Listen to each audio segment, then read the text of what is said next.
Not a best of, Doug, but No. let's make it one. I don't know where Tim is. Let's make it so. You know what somebody texted? Where's Tim? And they texted at 3:02 a.m.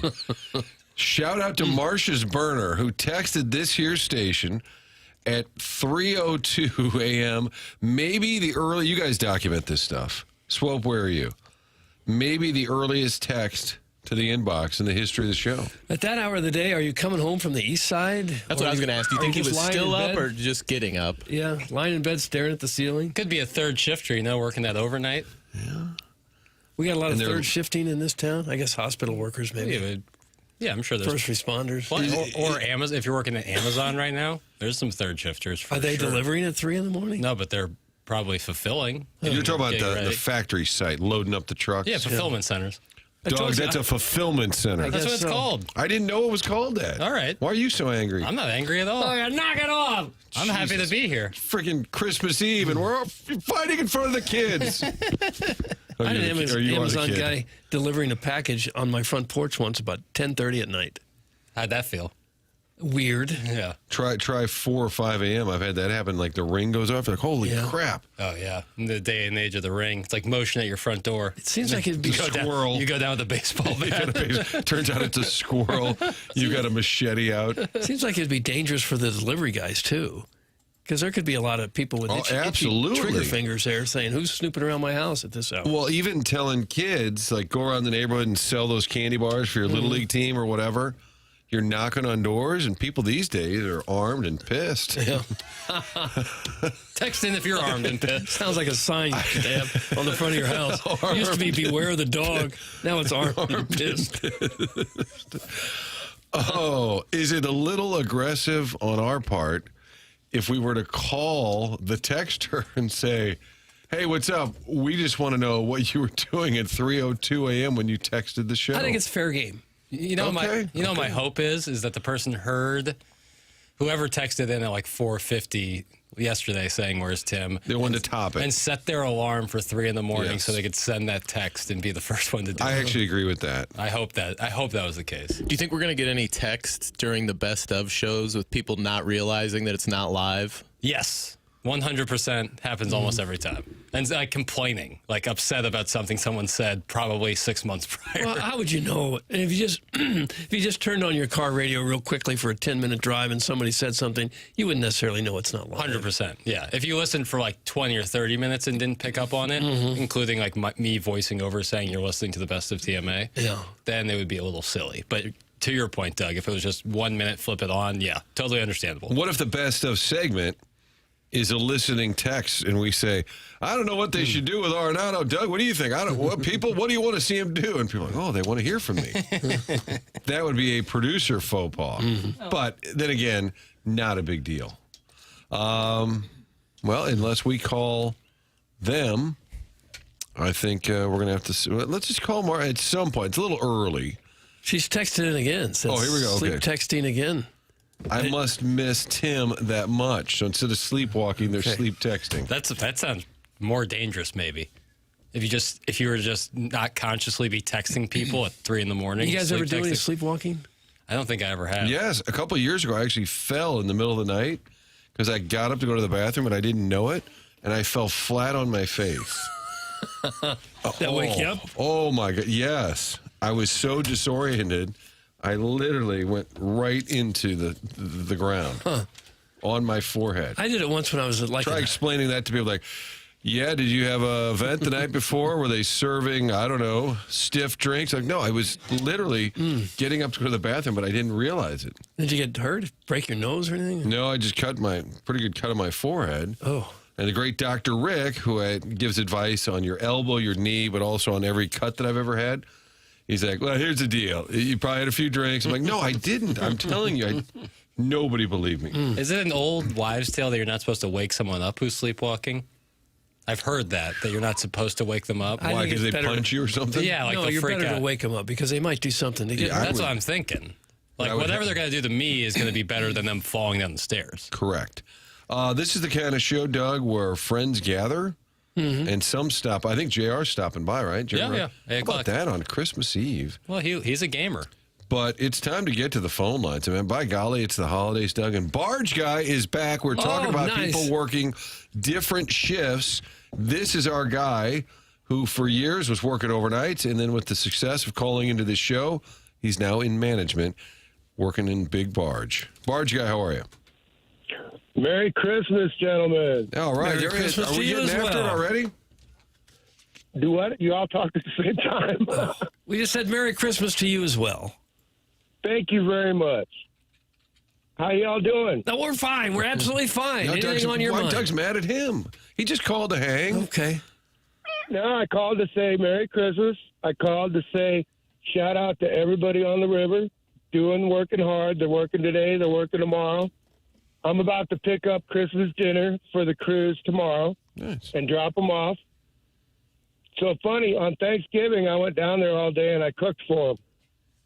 Oh, that was nice. And you're kind of the boss now, right? Yes, I am. Huh. How's that Not going? even Pretty much kinda. keeping everybody in line? Not even kind of. I like that. Yeah, well, I take care of everybody. I make sure we're all staffed and crewed and handle all the situations and make sure we're moving barges north and south. Well, that's good. Now, what is the Christmas meal for the boys on the barge? Cracker Barrel ham meal. Well, that's good. Yeah, I mean, I'm not cooking from scratch. That's No, just you not shouldn't it. have to do that. But you did at Thanksgiving. Thanksgiving, I went down there and spent 12 hours down there and cooked for both crews day and night. And this year I bought them meals and said, you guys got to get over there and heat it up yourself. Well, they can handle that. What is the status of the river right now? Are we high? We low? We are very low. It's been a rough month or so. The river's been as low as it's been in years, guys. Makes it kind of difficult to get barges off where they're loading them. And it's kind of challenging. Of course, potentially dangerous, but we're so safe out there. We do everything to make sure that we don't have any issues with that. But no, it's scary low, really. We're looking for some rain this spring.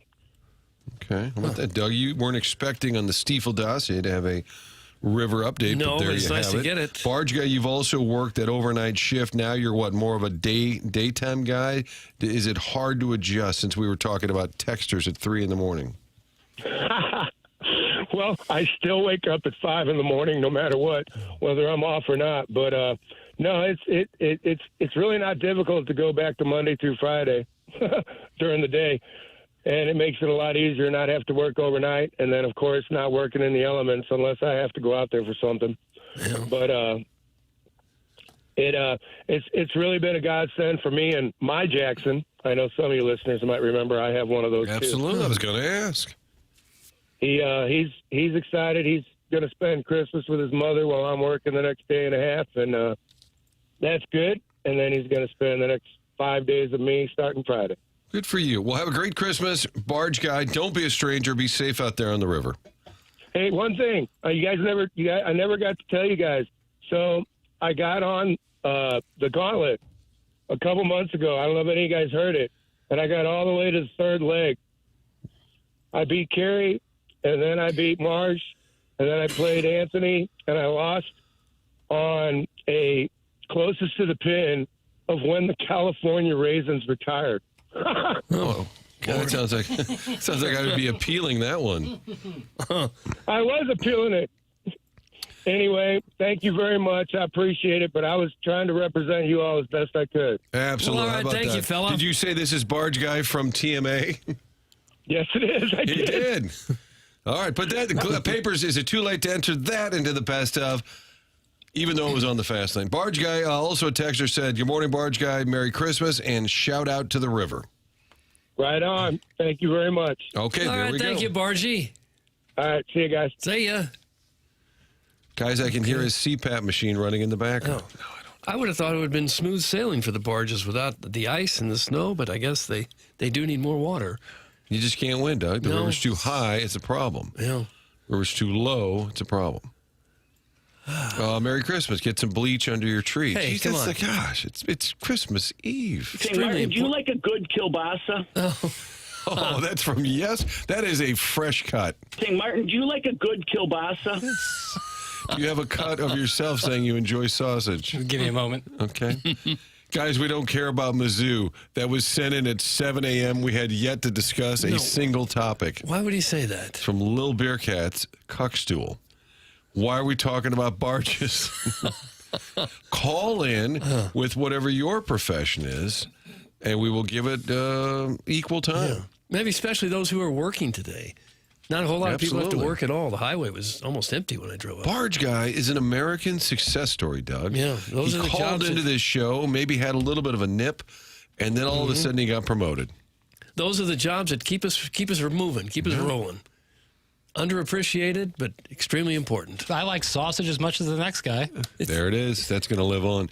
Never wake up a sleepwalker. Way more dangerous than waking them up. I don't believe that at all. Never wake up. I woke up once in high school sleepwalking and walked downstairs to where our two dogs were. Tinsel, who was, kind of loose, kind of a whore, and her daughter out of wedlock, Tudor. We had two dogs down there, and I just started screaming. I really let them have it. Who do you think you are down here barking? What are you doing? And sound asleep. My mother came down and said, "What are you doing?" I said, "No, these dogs are bugging me." And with that, I walked back upstairs and went back to sleep. That was it. The beginning and end of it. Remind me the next time Uncle Rich is here, Rich Gould, he has a story how he got up in the middle of the night around Christmas time and he tackled the intruder that was in his living room. Tackled? Well, it was a cardboard cutout of Will Ferrell that he got on like a movie junket, and I think it was like Elf, and they put it up in the living room because it was kind of funny. It was Christmas time, and he forgot in the middle of the night, and I believe, I'm probably getting some details wrong, but he actually like assaulted. Tackled him? Yes. Back in my little bit more of a P-boy days. P-boy? Doug, do you know what that means? Just a little party boy. Party boy, okay. Okay. I walked into a gas station and I had been having a little fun prior, and there was a police officer standing there, just arms crossed, scowl on her face, and I walked past, gathered some belongings, and as I walked past again, I felt like she was just kind of giving me the evil eye, so I just kind of gave her the polite little head nod, like, "Hey, good morning, ma'am," and realized not long after I was talking to a cardboard cutout. Oh, no. I get it, Uncle Rich. Those will get you. When I was sleepwalking, I was conscious enough that I could have gotten car keys and got in my car and started driving. You certainly wouldn't want that. That's why I think it'd be more important to wake the person up. Guys, you've had a great show this week. I've really enjoyed listening to it. Merry Christmas to you all. That's from the mayor of Melville. Huh. You think the mayor of Melville is in the office this morning? Probably not. Probably not. Late year-end paperwork? Well, I wouldn't think so. Gentlemen, years ago, I used to work for Frito-Lay. I would start work at 3 o'clock in the morning. Now I'm enjoying retirement, but still waking up from 3 to 5 a.m. Yeah. Well, then text in at 3 a.m. Be the first. Don't you guys still wake up even if your alarm doesn't go off these days? Yep. Maybe not you, Martin, since you work so late, but... Yeah. No, I do. Sure. I have a mental clock. Yeah. On the weekend, though, it's easy for me to just turn over and go right back to bed. Yeah. But you get up early and you go, wow, what am I doing? It's Saturday. Yep. And then I go right back to bed. And then I think, maybe I'll just go into the office and cut some audio for papers. Just kind of work Deliver ahead. a hot take. Just work ahead. Oh, for about 140 for that. Guys, that was the beginning of Doug Unplugged. What was? Could have been yelling at the dogs. That was the beginning? Could have been. I think the seed was planted. Hey, cuties, Merry Christmas. Nobody's wearing an ugly sweater. I wore a red top. I was looking for one. I don't have a single Christmas sweater anywhere. I looked all over for one. Why do you hate Christmas, Doug? I brought one just in case all of you wore one, but... Didn't want to be that guy. Well, I didn't want to be the one to do it. And it's going to be a little warm today. And this is a pretty heavy sweater. Not to be confused with, the C on the sweater. Wow, but you're like Braden Sheen. Yeah, you wear I'm a heavy Braden sweater. Sheen. I am Braden Sheen. Huh. I used to have a real wing dinger, but I lost it somehow, yeah. Are you growing a Christmas mustache? I wouldn't necessarily say it's Christmas-based. I couldn't tell from this angle. I keep trying and seeing if it'll work, and yet to reach success. But I think every time that I grow it a little bit and then shave it, it gets a little stronger. Yeah. So I think maybe by 2031, like whenever the Chiefs start playing at their new stadium, I'll have a sweet You little... won't shave until they get to Kansas? No. I'll keep shaving, but I think I'll finally be able to grow a real one. At that point, it'll be... Yeah. I can't tell because you're one of those guys who's usually unshaven-ish. So shout out to the chairman for actually noticing Yeah. I can't. I'm not saying I can't tell because you're mustard, but you always have kind of a half beardish. Because I always use an electric razor. I never actually use like a 3-blade, and it doesn't get all the way down to the skin. Huh. Would you grow a big handlebar mustache if I you could? Absolutely. Like Raleigh fingers? Yes. I That'd be a would. good look. Oh, I think it'd be great. Bring back the handlebar. It Guys, works I'm well if you're in a barbershop quartet, too. Yeah. Why do you join a barbershop quartet? That's all a cappella? Is it? Is barbershop different than a cappella? It's just usually 4 guys singing. You got a bass and a Right. tenor and a baritone. But is there like a guy on the piano? Can I you don't play? think so. Why don't you play some? Well, Doug went to band camp. I thought he would know Barbershop, yeah. better. Like the Buffalo Bills in the movie The Music Man. The Buffalo Bills, that was a classic Okay. barbershop quartet. Yeah, no, I got like the Jersey Boys. Yeah, that kind of thing. I can't hear it in my head. I'll play some barbershop coming back. We'll take your requests as well. Guys, I'm a truck driver working today. I'm typically up every day around 3 a.m. or earlier. I work close to 14-hour shifts every day. Good gravy. Shout out to the 573. He said he works 14-hour shifts every day. Ooh, hope he's only working 3 or 4 days, if not less. Well, there are very few jobs more important than this one. Yes. And that's why we're here That's today. why we're here.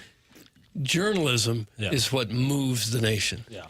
There are people driving now who are somewhat desperate for a hot take, Yeah. even if it's Christmas Eve. Sports journalism. Right. More important than all. Will the NBA make it in St. Louis? No, it would not. You're welcome. Well, that That's why I'm doesn't here. further the discussion. You have to debate it and say, Right. boy, I don't know. We've got a building downtown. We have a built-in corporate piece there with Enterprise Center. I don't know. Let's think about it. Maybe get some local talent on there. Maybe a local. Okay, now here we go. Yeah. Are you guys live today, or is this a best of? I can understand why you That's from asked. Danny Beefcake. Does this sound like a best of to you? Sounds pretty good to me. Seems like it might just get cut right now. Merry Christmas, A-Team. That's from Martin's Sweater Vest. I don't know if I own a sweater vest. Ever? I'm sure I have. It's not a great look, I'm going to be honest. Like Jim Tressel. Yeah. Yeah. It's kind of good for golfing in the fall. Even then, yeah. Unless you're Jim Tressel. I mean, I think a sweater vest is just tough. I like the puffy vest that Well, guys yeah, wear. for I don't sure. own one of those, but I always thought if I was cool, I would have one of The those. sweater vest is good because you can wear it under a sport coat. Yeah, And good then the call. sleeves don't get caught up in the sport coat. That's a fair point. Shout out to all my Jewish brethren ordering Chinese food tonight. I thought that was more tomorrow. But either or. Is that a tradition? Yeah, that's kind of like the thing. You know, Jewish people Chinese on food Christmas. on Christmas Eve. Christmas or Christmas Eve. Yeah. Because the Chinese restaurants are typically open. Open. The ones that are open. And then you Or you see go a to the movie. movie. Right. There it then you is. see a movie. Yeah, a lot of people go to the movies. On Yeah, Christmas. that is stretched out past any culture. Everyone goes see this movie on because you realize at like 2 p.m. on Christmas, you're like, wow, we spent all day opening presents and hanging out together. Let me sit in a dark room with these people and not talk to them for 2.5 hours. Right. Where are you on, Doug? You celebrate Christmas. What about going out to eat on Christmas Day? So we're hosting in-laws, family this year. It's a lot of work. I was painting on Sunday, and I'm like, yeah. it's one meal. Little But I'm- touch-up. like this. I guess the paint will live on the rest of the year, which is great. But we're tidying up because everyone's coming to the house, Doug. But I'm thinking, what if we just all the trips to Schnucks, all the store trips, support the sponsors. Trust me, Yeah. Bistro. I am. Yeah, bistro case. But would you be okay if there was a fine restaurant to go out to eat? Or is Oh, it, sure. We're going out tonight to the Nice. But what about Tenderloin- Christmas? Tenderloin room. Tenderloin room. Look at this guy. Well, Well healed. Fruits of his labor. Holy smokes. That's No, a great spot. Fantastic restaurant. Yeah. Really good. It's really good. But you need to have people over every now and then because that's what gets you to fix all those things in your house that have been nagging you for a Agreed. while. Yeah, agreed. Oh, okay. Fine. Sometimes you just need a little fire lit under your ass. Yeah, you're going to finally patch that hole in the wall. And You get paint that it. light changed yet? No, can't find anyone to do it at a reasonable price. I don't want to pay $1,000 to hang a light. That's a reasonable thought, isn't it? I He'll go to the Tenderloin room and throw it I was around. going to say I wouldn't This think guy. 1,000 would be that big of a deal for you, but Oh, it might be the principle of the thing. No. Beaufort's is online. And as we wrap up a 2025 calendar year, let's hope it's better for Beaufort's in 2026. Welcome in. Hello, morning, Bofa. boys. First name Bofa, last name Dees. Welcome to the program. Thank you, Martin, Doug, Jackson. Where's Tim? Oh, Tim is off enjoying the Oh. holiday season. I just miss him so. Probably so at much. Mass right now.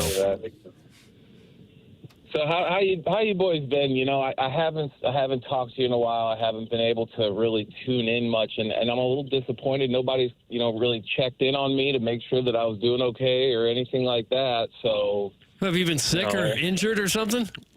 Well, Doug, his wife left him. Emotionally, No.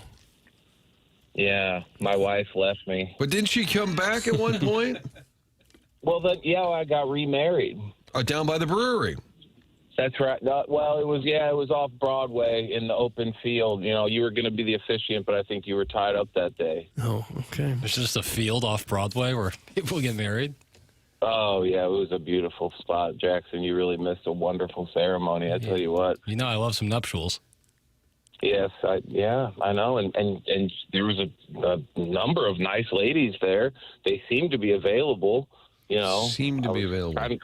Trying to put in a good word for you, but, you know, hey, You're what my are you man. going to do? You're my man. You know, what are you going to do, you know? Yeah, what are you going to do? So you got remarried and you're still a little down about it? Well, yes, she left, too. Oh, gosh. So maybe, I don't want to be mean, but maybe it's you? I don't think so. You know, this is the 7th one now, so I think it was all individually something wrong with them. That makes the most sense to me, at least. Okay. It feels like Larry King might have the record. You're going for it? Absolutely. Well, no, they're not. You know, I don't plan it. You know, I try to be the best husband and person I can be, and then all of a sudden they just up and leave. You know. You lose half of your net worth every time you go through one of these 7 divorces? Well, it's kind of messy there when it's already negative, so it's like there's a double negative, you know, how that whole thing works. Right, sure. They take on your debt. Yeah, Slow that's debt. high-level good math point. that I can't even do, you know. Well, both of these, what about in 2026, just staying single for a while? No, I don't. No, that doesn't sound good. I'm not much of a New Year's resolution guy. You know, if you're a real one, you don't just change things up just because the calendar turns over. You know. You and Belichick. What happened with him?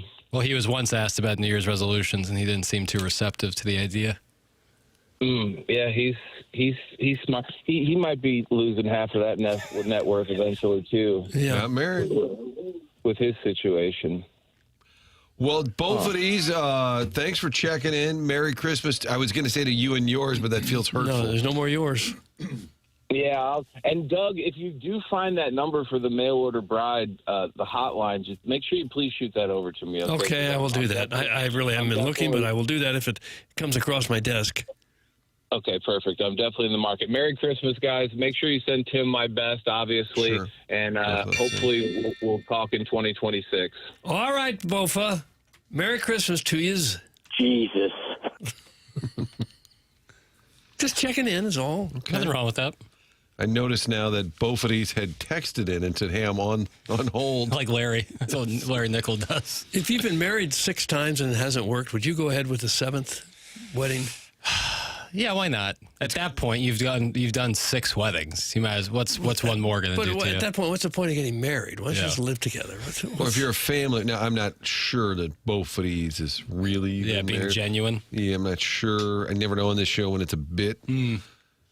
But if you're a family member and your brother, uncle, somebody, it's, hey, you're invited to the wedding. It's like the 3rd, the 4th, or the 5th thing. I'm good.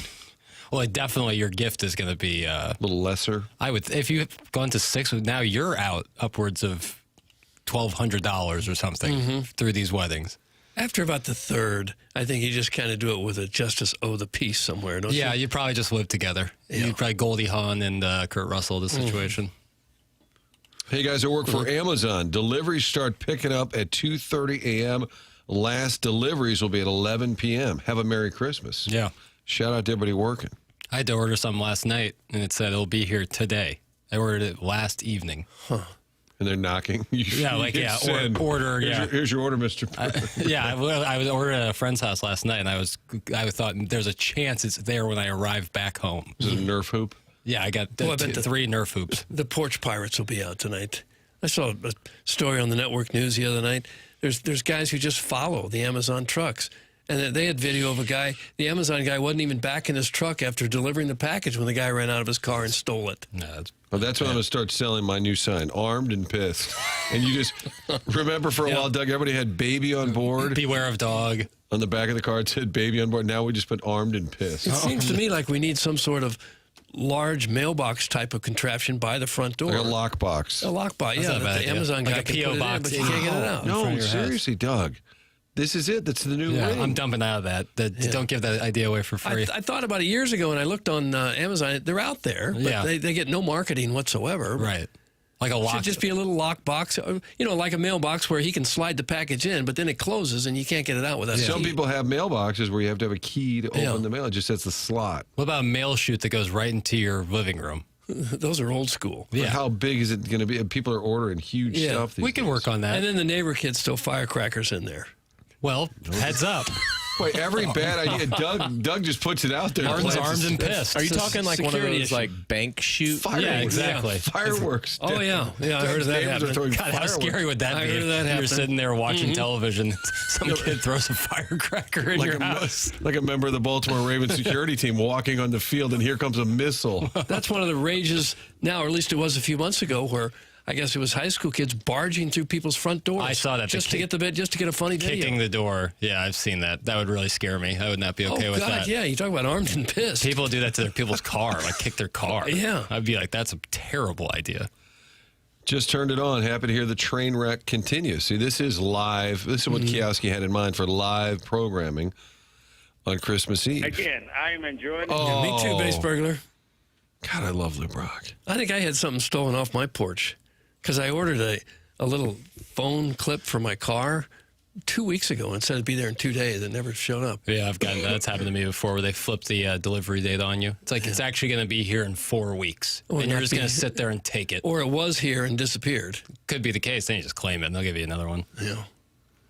Martin, I believe you've Wally pipped Tim. I don't know if he needs to come back. Oh, that's the first time anybody said, don't come back, Tim. Yeah. They're going to have to. That 100 texter, texts about to come that in texter saying, is now banned. Guy's an idiot. Guys, Tim's not the only one who took the week off. Talk about mailing it in. You guys are like Jimmy Chitwood running that picket fence out there. Kidding, of course. Love you guys. Merry holiday from the unknown DJ. So it could be Jeff Suppan Suppan texting listening in California. Yeah. Is it possible Jackson is Doug's illegitimate son? It's kind of creeping me out. I don't know what that was earlier. Anytime me and Doug have been photographed together, people have said that we look a lot alike. Which I take as a massive compliment, considering Doug is a sex symbol for. You almost look more Generations. like me than Yeah. my kids look like me. I think I don't know. I like when I see Almost. a lot of Greg and you. You're youngest. I don't know. I see it. I don't know. Uh, Genetics, what a story. It is. It is quite the story. Yeah, those This DNA genetics. codes. Yeah. Bovine. I'm doing a little text audit. Both of these call did not go so well, even though it is Christmas Eve, and we're all kind of in a great holiday spirit. I'm in great spirits. The both of these call did not age well in the text line as I go back and look. It is the morning after. I don't know if I said that a half hour ago, but this is TMA, brought to you by Brown and Crouppen. It's the Christmas Eve edition. Jackson's here. Jackson, I'm now introducing everybody. It's like the band comes out and plays, and then here comes the lead singer, and he starts to introduce everybody 30 minutes into the set. Doug Vaughn is here. Chairman Kurt is here. And Doug, we've loaded up a fine program for everybody out there listening. It's a full dossier. Segment 7-2 is called 7-2. Yes. Segment, Do we have a second segment problem today? Yeah. segment I 8-1 mean, is literally titled, nothing happened. I Like- know. It's titled 8-1. I was looking for audio, and 8-2. there's nothing's going on. Like, no one's playing. I know. No moves have been Why made. do you hate the coffee bowl?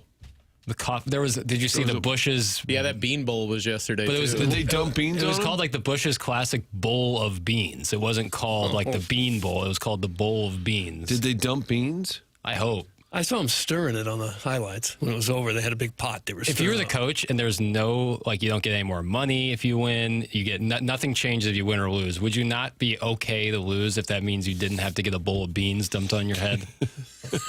Like, I think it'd be totally cool, No. like losing that game by 1. You can deal with some beans on your head. Go take your shower. Cut that and off.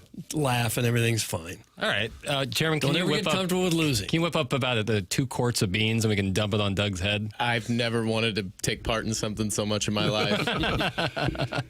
Once again, in sports, there is no comp in real life. I've said this about contracts that go bad, like the Cardinals spent $100 million or $80 million on Fowler, didn't work out, and Mozeliak's got to go to Mr. DeWitt. Well, sorry about the $80 million. Like, you just can't do that in any other. What do you want to do? Right. Who do you want to sign next? Yeah. There's no comp for that in the real world. Where else can you go up to your boss and just dump stuff on his head, Doug? Dump on his head? Yeah, no, that's out. You're an employee. Like, if we have a really good ratings book, Kioski walks by, I'm just going to go dump coffee all over his head and celebrate. Spray champagne in his eye. How do you think that's going to go? That's poorly. I suppose there are some high-level business people that say, sorry, boss, we made an acquisition for this and lost $80 million. Yeah, I think there's a scale to that. Like, whatever $80 million is to your company, whatever that could be, where it wouldn't cost your job. But in the grand scale of Major League Baseball, that does seem a little like, oof, that's going to hurt. We have individuals out there worth hundreds of billions of dollars now. Right. At some point along the line, they did something that lost them $80 million. Yeah, for sure. And then they made it back. Yeah. In triplicate? What's triplicate mean? 3 times? I would believe that's 3 times. Elon Musk is up to like $300 billion or something. He could cancel like earthly debt. one stroke of the pen. Yeah. Could. Guys, Kawhi Leonard had a good game last night. Can we talk about that? That's from Lil Bearcat's Cuckstool. Who is not Lil Bearcats? Who is not? I don't know. Bearcats? Either of them should email in for the Design Air Heating and Cooling email today. Yes. And here's Tim talking about Design Air right now. Design Air Heating and Cooling is online at designairservice.com, the longest running sponsor on the morning after. Doug Vaughn's a client. Martin Kilcoyne is a client. I am a client. We recommend you become a client. When the furnace goes out, you understandably go, oh my goodness, what are we going to do? It is winter in St. Louis. Well, the answer to that question is go to designairservice.com. And I can tell you this with confidence as a client and somebody who has worked with many TMA listeners in working with Design Air Heating and Cooling. What Seth Goldcamp will do is have somebody to your home ASAP to make sure that that furnace is taken care of and repaired. And in addition, they will not upsell you. It's that kind of trust that has earned St. Louisans business for generations, literally 4 generations. It's Design Air Heating and Cooling, online at designairservice.com. This is effing horrible radio. That's from Griff 2. That's what we do. That would be the opposite, the opposite of Lou Brock enjoying the show. Can Martin tell us what random early 2000s Cardinals have texted him Merry Christmas? Maybe after Christmas I could follow up. Yeah, that'd be good. Ryan Theriot or something like that. I feel like maybe like a Fernando Vina. Yeah. Hey, what's up, guys? You need me back on the show. And Merry Christmas. What do you say in 9-2 we give that guest roulette a whirl through your I phone? like that. Oh, yeah, let's just start calling people. It is the morning after, powered by Brown and Crouppen, Doug, Jackson, Chairman Kurt, Martin Kilcoyne with you. Jeremy Rutherford will talk a little blues. Do some 2-parters. JR with us. Your text throughout, of course. Busy day already. A lot of folks are up and active. Love that. On the text line, Air Comfort Service text line is 399-9646. Callier and Thompson phone lines. Both of these, Barge Guy, have already taken part by calling Chairman at 974-0101. And, of course, the Michelob Ultra YouTube chat is up and running. Let's see. I will try and keep an eye on it. It's not up on the screen, but I will. Get it going. We'll get it going. That's the whole plan of this show is we'll get it going. It's TMA.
Now this is music here.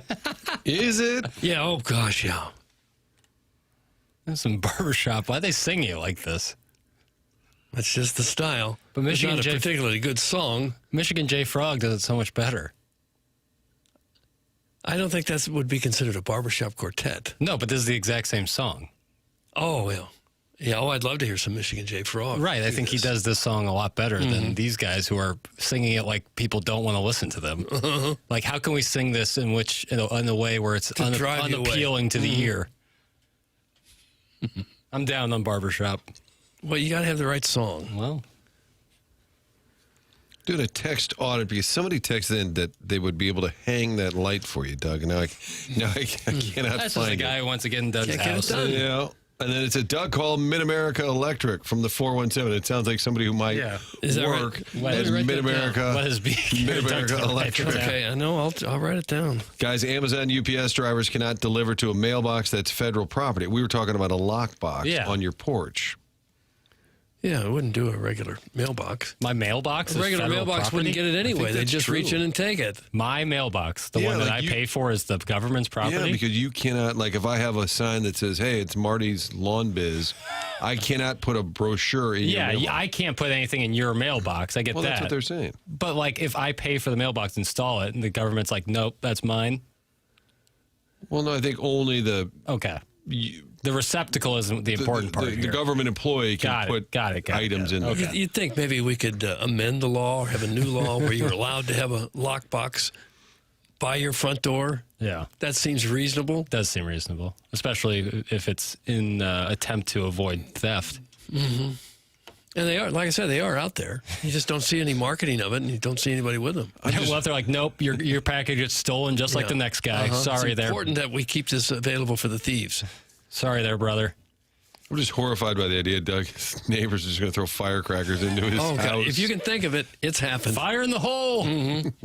Let's go get the Vaughn. Yeah, you're sitting there with the family in the family room right there by the front door, and they throw a bunch of firecrackers right through the mail slot. Doug goes flying through a plate glass window to avoid it. Hey, just want to say Merry Christmas, Happy Holidays to all of you. Enjoy the time with your family and your friends. Hope the season brings all the important things that you hope for. That's from Sharon and Clayton with a nice little holiday message. Well, thank you, Sharon. It's really nice. She was at the Garden Glow last night. Sent a picture of that. I would every year. I tell my wife we're going. I've never been. Oh, over it's the very nice. Botanical Gardens. Looks, Very nice. It looks so Worth cool. seeing. Yeah. That's what's happening around town. Okay. That's probably about all that's happening around town. Well, there's people enjoying the cheer. Oh, I guess we got the Polar Express. People at Tillis Park, they Yeah. back it up to off to Highway 40. I didn't get there this year. You know what else is Scene. going on that I wish wasn't? What? Candy cane lane. They Oh, 'cause still you- light up the houses? I'm saying I wish it was not a thing. Oh, because you live right in there? Oh my gosh. Trying to get home there last night, I kind of forgot about it and went the exact wrong route that I should not have gone. Yeah. Disaster. I would like to know how it started. And I think there was a movement 10, 15 years ago to try and stop it. And people are like, no, you cannot stop it. And if you buy a house in there, you're just compelled to decorate your house. You don't want to be the one party pooper, I guess. I think it's kind of understood. This might be a stupid question. Are we taking, Jackson, are we taking Well, there's stupid no questions? such thing. It's only Well, stupid there answers. are, and we're good at it. Yeah.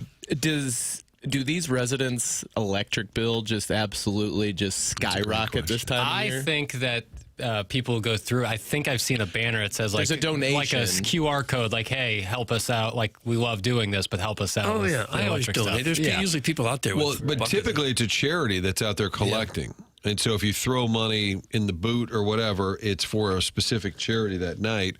But separately, you're right. I think that the electric bill, that's not, Chairman, that was not a stupid question. I don't know for sure. question, isn't it?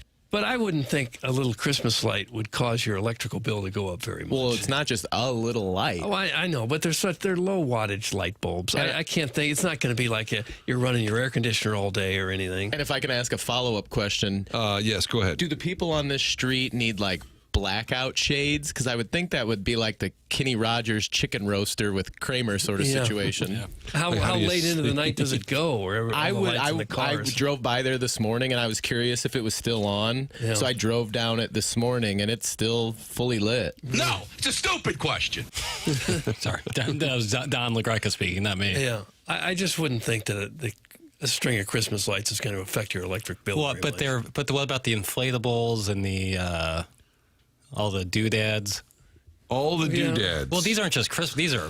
I guarantee we have. Who are our guys over there? We got Fungo and Coach Kennedy. They're all in that St. Louis Hills area. Ted Drews is a wonderful sponsor, and they're right there. Yeah. Well, somebody over there will know the answer to this. Do your electric bills spike if you're on Candy Cane Lane? We'll take your calls on the Collier and Thompson phone lines. I'm sure they've got to be up some, but whether it's a huge amount, I would doubt. I agree with that it wouldn't be massive. Guys, remember to tip the UPS drivers today. We are saving Christmas. That's from Doug's Soggy Waffles. Okay. Yeah, they are for a lot of people. Anxious to see if that package arrives. Saving my Christmas, I'll tell you that. Mm-hmm. A lot of texting about, we have a lot of folks delivering. Greg Bickle Jr. is a mail carrier. Lots of people on his route have boxes on their porch that the packages go in, or you can request your package be delivered somewhere else on your property that is less visible. What we do, like a giant sign for valuable items, put it over there. Toss it on roof. It doesn't have to even be valuable. I mean, they don't know what they're stealing. Right, that's the thing. Any bag will do. Yeah. It's like, damn it, I got fish food. Can you imagine waking up in the morning, looking at yourself in the mirror, and saying, I know what I'm going to do today. I'm going to steal things off people's front porch. Yeah, it's bad. I mean, how big a loser do you have to be? Bad form. Shouldn't do it. You ever steal a take? You're watching ESPN, Doug? And Probably like, so. That's a good one. Hot take. Yeah, got in my mind. I like that. Should be our movie, a take heist. Take heist. We're all like with little notepad, watching all the shows. We break into Bristol like it's Heat. We're not here for your takes. We're here for the bank's takes. God, that'd be good. Like Jackson's over there in the dark at Stephen A's computer. Yeah, the action is the juice. Jared Jones has got to go. And you're like, oh, gosh, write this down. Write this down. UPS Tony, I second that text in terms of tipping your UPS drivers. Guys, where's Tim? Is he safe? Yes. I want to hear from him. Is he safe? Doug, you got to bring that damn gun. Is he safe? Is Tim safe? What are you going to do about it if he's not? He's being held hostage somewhere. I'm going to go just check on him I'll be back. Are you really? Yeah. Okay. When he was sick, people were offering to bring him food, soup, and I think they were serious. Sure. How's about I come down there, Tim, and bring you some soup? No.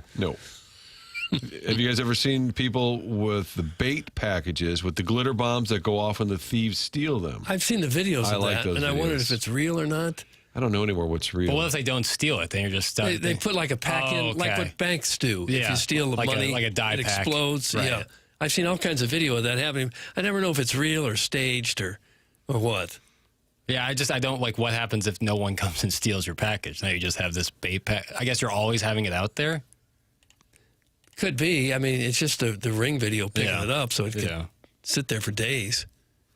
But people don't steal packages and then open them on the front porch. No, they're not opening them. Okay. They just start running with them, which makes me think maybe it's staged. Yeah, do they just go off with motion or something? Right, that seems like you're really like your kid goes and picks it up and now they're covered in glitter. Yeah, or you got a throw switch. You're watching it all and you just hit the button as soon as you want it to explode. Yeah. It would be kind of fun, though. Yeah, it would be.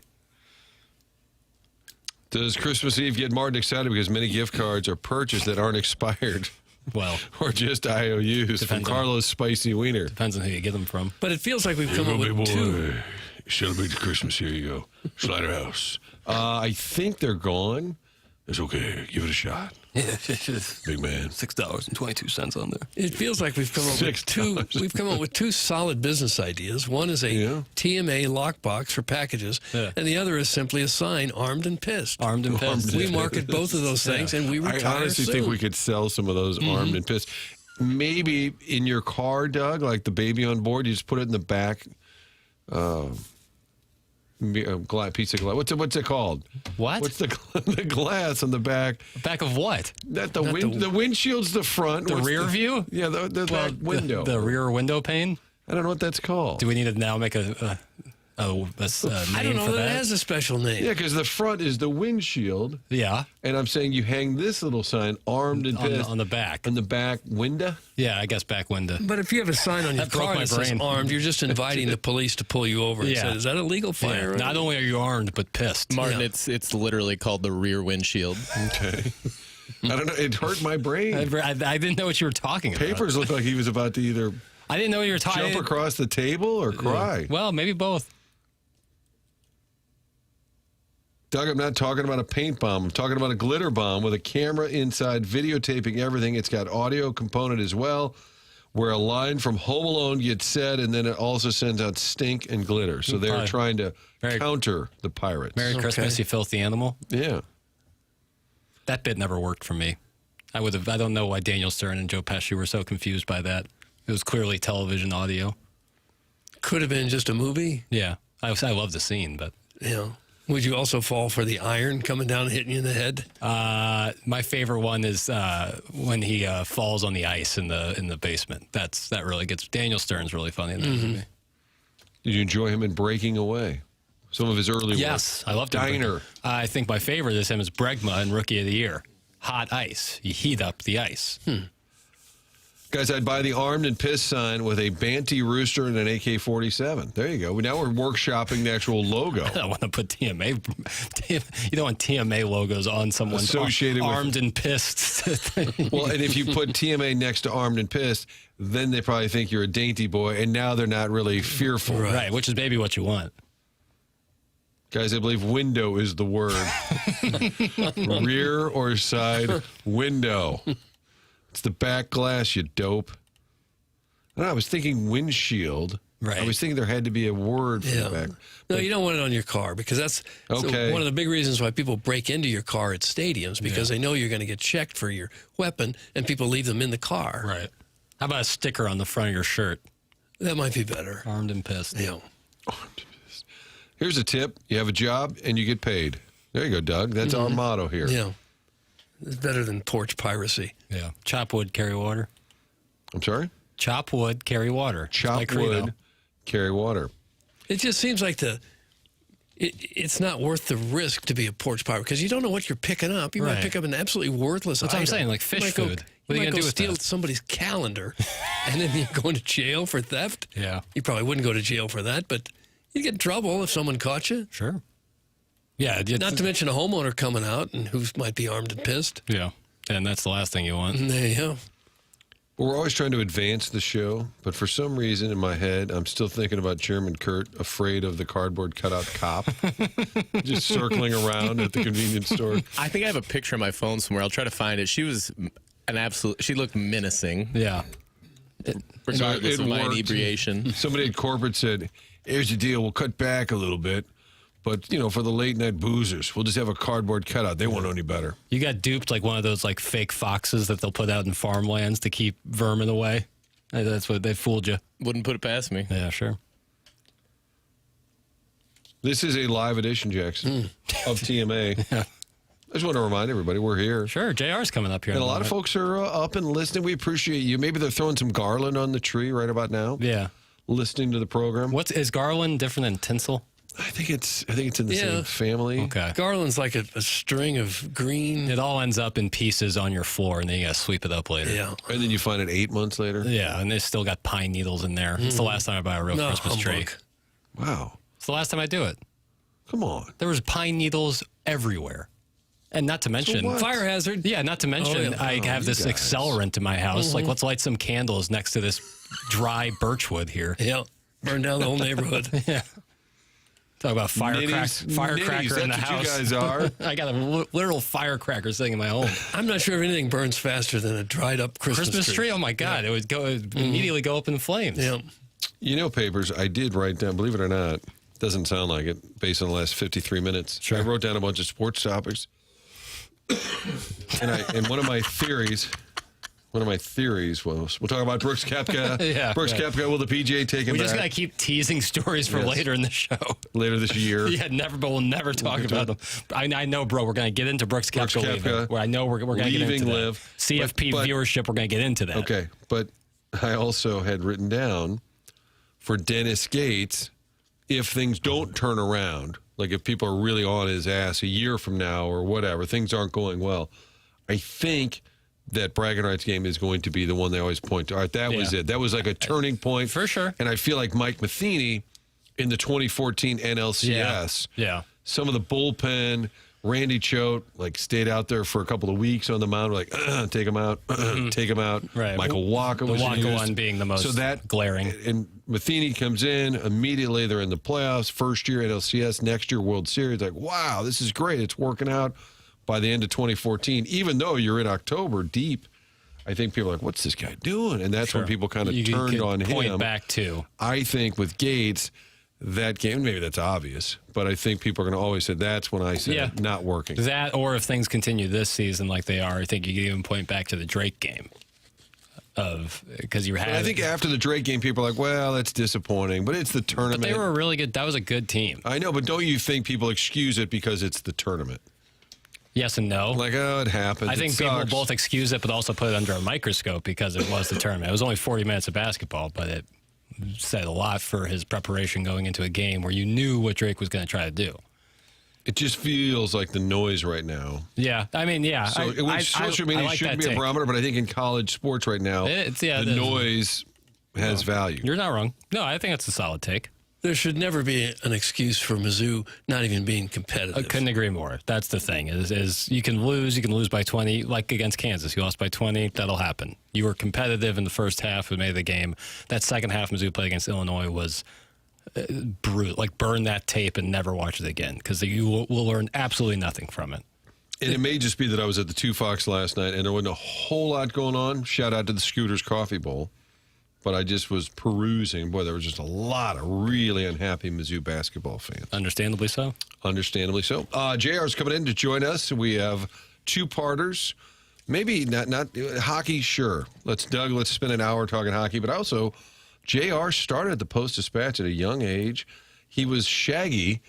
That was the Rams PR guy, Rick Smith, dubbed him Shaggy. He was the Illini beat writer. Anyway, I want to talk a little more about JR's fascinating career. We'll take two-parters. You can text into this show. You can always call into this show.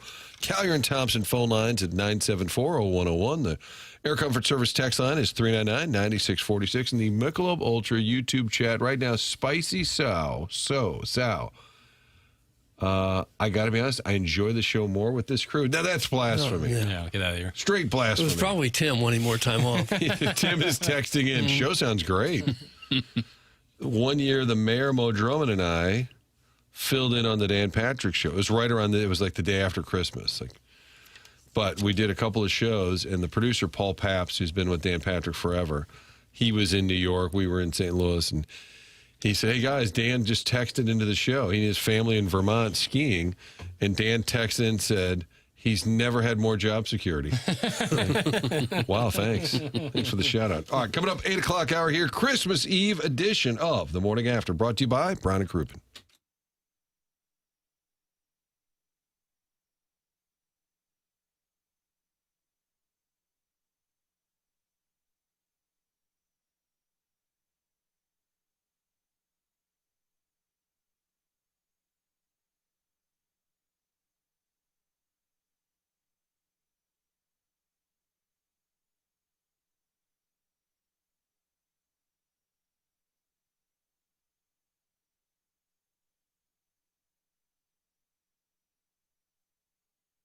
St. Louis, did you know that the zoo cares for about 12,000 animals? That represents nearly 450 species. The St. Louis Zoo's impact on wildlife and conservation is significant.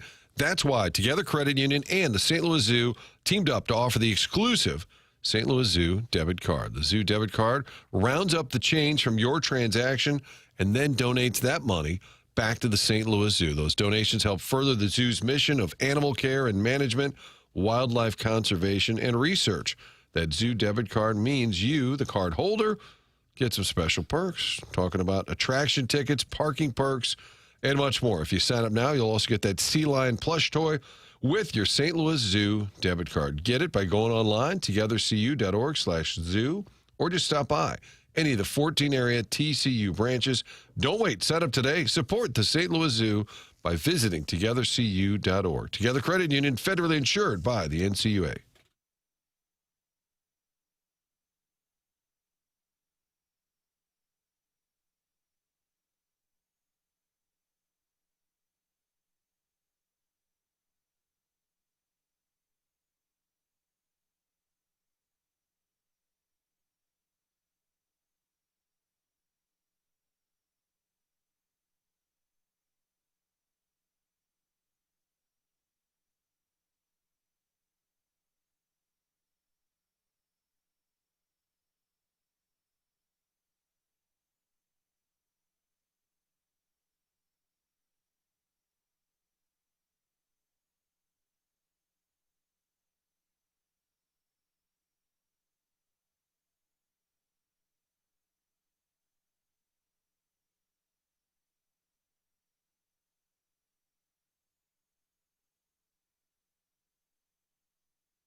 This is Jackson with a Sports Center update driven by Johnny Londoff Chevrolet and Johnny Londoff Autoplex. The Clippers get a win last night, 128-108 over the Rockets. Kawhi Leonard with 41 points and 8 rebounds. Those are their Sports Center update driven by Johnny Londoff Chevrolet and Johnny Londoff Autoplex. Chevy, together we drive. Are you kidding me?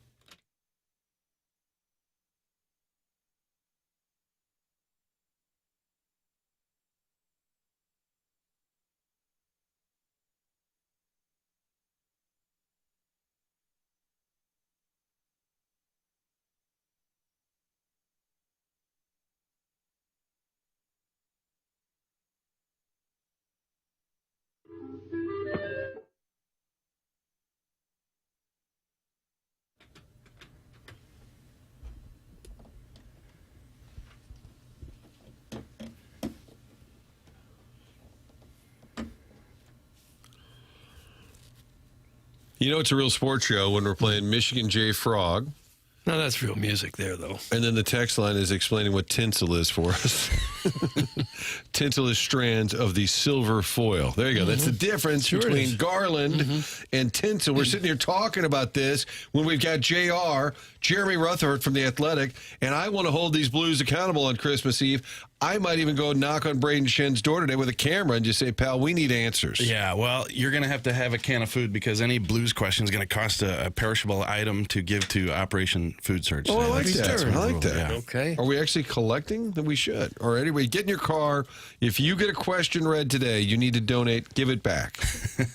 Give it back. JR, what's going on, buddy? Hey, not too much. Just sat down in Timmy's chair here and had to put the phone books on the floor so I could sit down. And Oh, I like it. It's got he just got material. nicked. yeah. It took me the entire drive here to think of that. So are you ready? You got all the shopping done and everything? You have to stop somewhere on the way home? I think we have a couple. Yeah, I probably got to go to PacSun at the mall and get like a Kobe Bryant T-shirt or something for somebody. Oh, you're going to go to the mall today, are you? I'm a large. Yeah. You want one of those? Sure. Speaking of which, do you guys know that you're the only ones working? Yeah, In the pretty entire much. city or the building for sure. Journalism is too important to I us. parked. I walked in the front door. I thought I was at Bonterre Mines. I walked 1,000 feet in the dark before I got to LA. How about when I got here, the front door to the entire building was locked? I've never had it locked. I felt like Jim Hannafin. I just came back from lunch and I got fired. And in this business, not ruling it out, but the swipe card didn't work. I've never had to use it for the main lobby.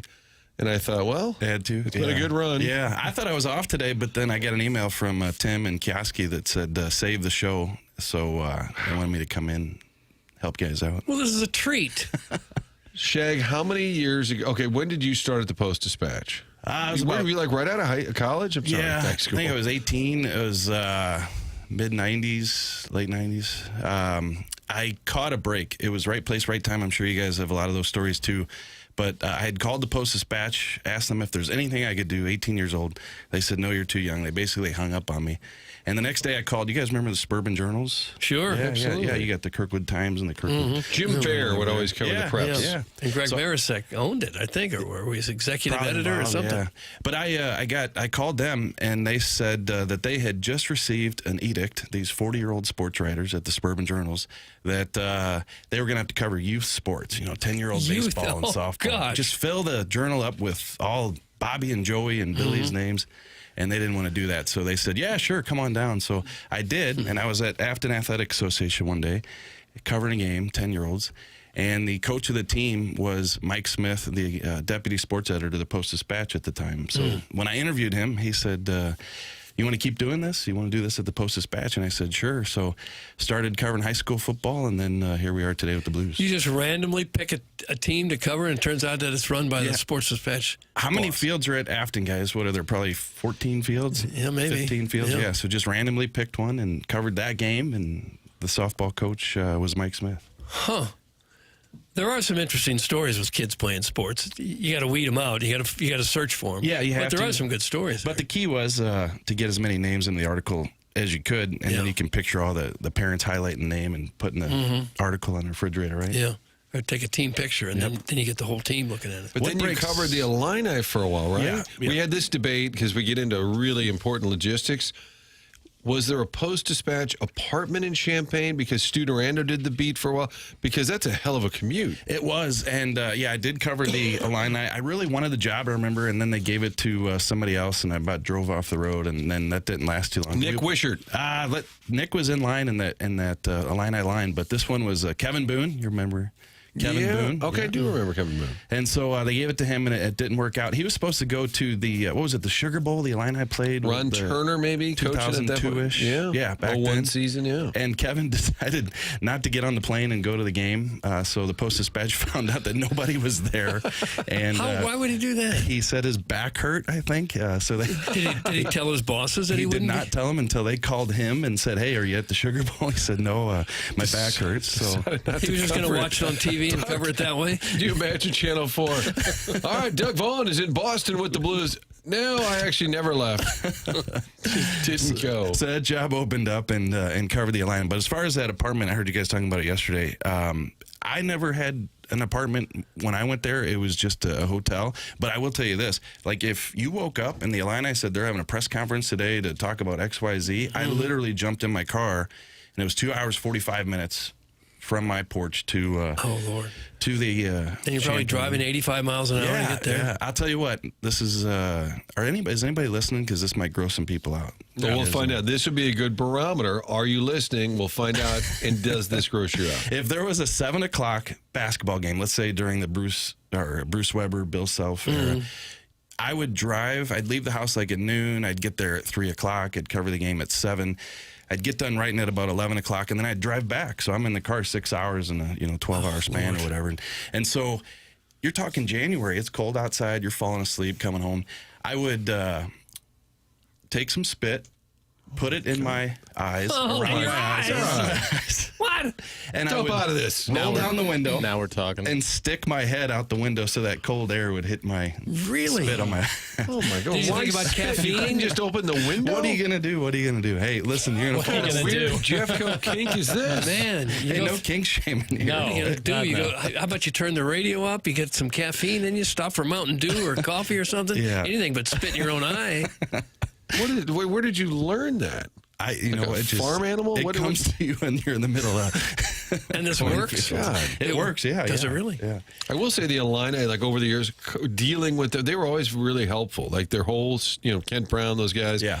Their team up there. If you ever wanted Illinois, like even on this show, we're like Brad Underwood, like he'll call in tomorrow. Like they've always been really great to deal with. Yeah, the Kent Illini Brown, folks. Cassie Arner. You try to get an interview though with Kerry Davis, and he'd stand Big up. time, yeah. It was Always. tough. But yeah, no, those were some fun days. And then I'll tell you what, I really wanted to cover a St. Louis pro team, and one day they called and they said, "Hey, Derek Gould is gonna move over from the Blues to the Cardinals. Would you like to cover the St. Louis Blues?" And just awesome. So you go from that 3-hour ride to the 25-minute drive. Oh, yeah, perfect. And your first year on the Blues beat was 7, 8-ish? It was actually, it was like 05, 06, but it was coming out of that lockout when they... Doug, was it 05, 06? I don't know the years, Martin. Okay. It was 04, 05 was the lockout, right? And then I took over in 05, and I'll never forget. You're so excited. Your first major gig, and they're putting it in your hands. And the very first story on the beat was the Post-Dispatch calls me and says, "Hey, do you know anything about what's going on?" And I have no idea. What are you talking about? Well, Bernie's going to have a story in the Post-Dispatch tomorrow, and it's about the Blues are for sale. So it's instant. You drop the ball like you don't know anything about it. But that was the first one. It was the end of the Bill Laurie era. Now, we do like logistics here. Going back to your time at Illinois, would they pay for your gas if you stopped at a convenience store on the way home for food? Would they pay coffee, for that? so I didn't have to do they pay my eyes. Do they pick up all your expenses at least? Yeah. Oh, So, good. yeah, I think back in the day, you guys probably had this at your places too. It was 55 cents a mile is what they reimburse you. That was the government set price. Like the wear and tear on your car kind of thing. But that was back in the days where, the paper was kind of thriving, media was kind of thriving a little bit. So, yeah, you'd be at Outback Steakhouse on Friday night, staying at the Courtyard 2 nights, if you wanted to, and stopping at the convenience store to get your beef jerky. Yeah, there was a time when Channel 4 was a CBS O&O. The old timers would talk about they'd get to an out-of-town game and there'd be a limo there to pick them up. Traveling crews of 3 and 4 people. Not quite like that anymore. My favorite logistics story is that when Dan Dierdorfer was doing Monday Night Football, ABC would limo him everywhere from the hotel, and Jack Buck was doing CBS radio, and they didn't. So he would just hitch a ride everywhere. Deerdorf would always give Jack Buck a ride because they were going to the same games, but ABC was paying for the limo. Yeah. JR is here. Jeremy Rutherford, if you want to dig deep on his career, if you want to spit in his eye, you can text in. It's a 2-parter. We've also got a 3-parter coming in. JR, are you usually awake at 3 a.m. texting into this show asking where Tim is? That's question 1. And then number 2, are there any KFCs open tomorrow for Christmas?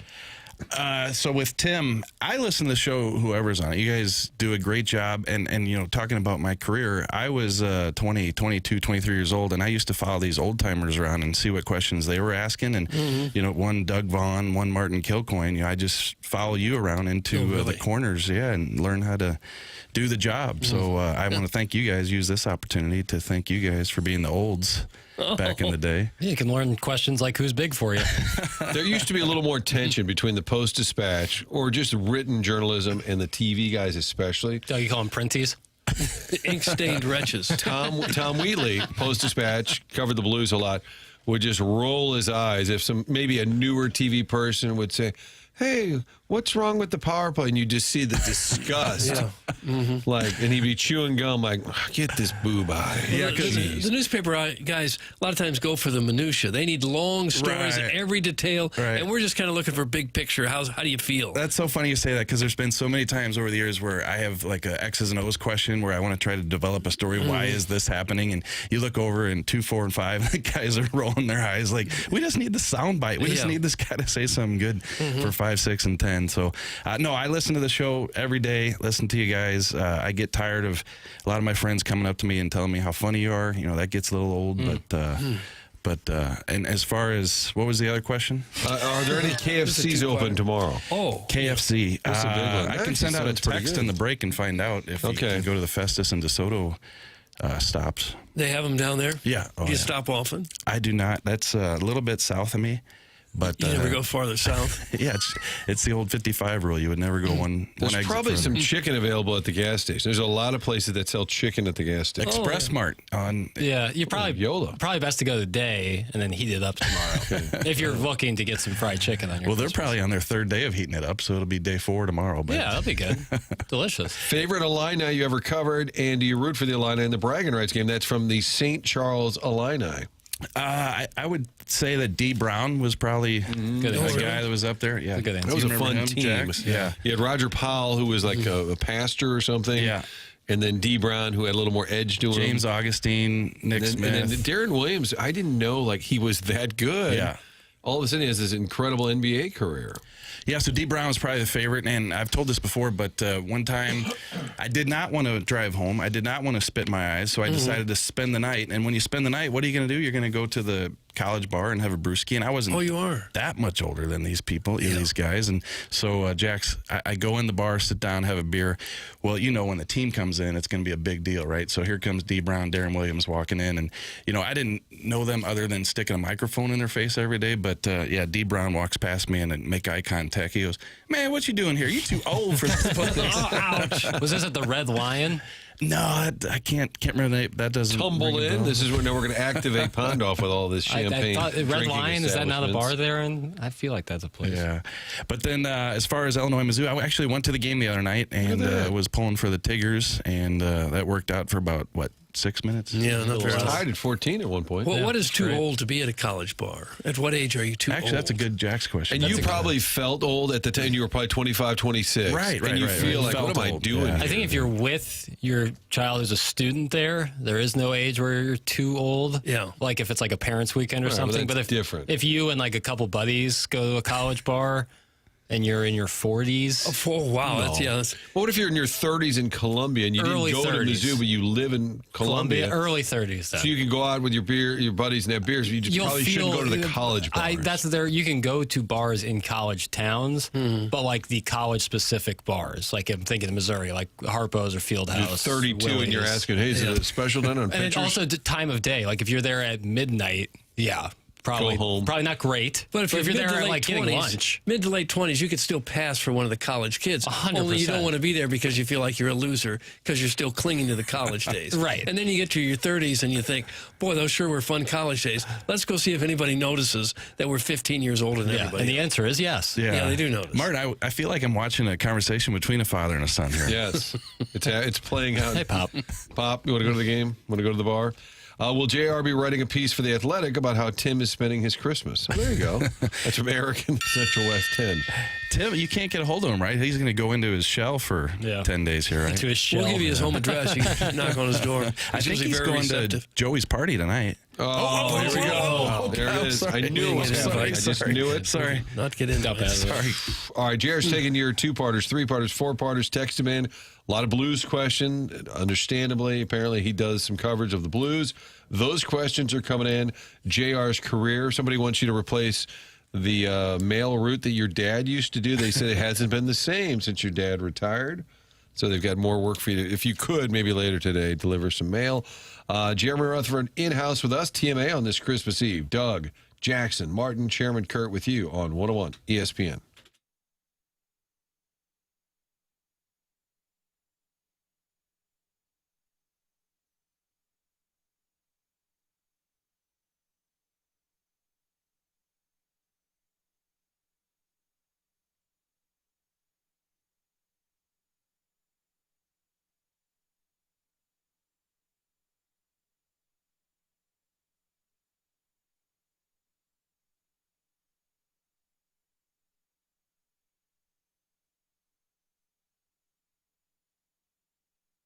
Hey, Missouri, if you haven't heard by now, FanDuel Sportsbook is live in the Show Me State, and they are kicking things off with an offer that's tough to beat. Right now, new customers can bet $5 and get $300 in bonus bets, win or lose. Whether it's football, basketball, hockey, or more, you can bet it all on an app that's safe, secure, and super easy to use. So download FanDuel today or head to FanDuel.com/Missouri and join the excitement. Because Missouri, it is your time to play your game with FanDuel. Must be 21 or older and present in Missouri. Gambling problem, call 1-800-GAMBLER. First online real money wager only. $5 first deposit required. Bonus issued as non-withdrawable bonus bets that expire 7 days after receipt. Restrictions apply. See terms at sportsbook.fanduel.com.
Oh, it's Rich Gould.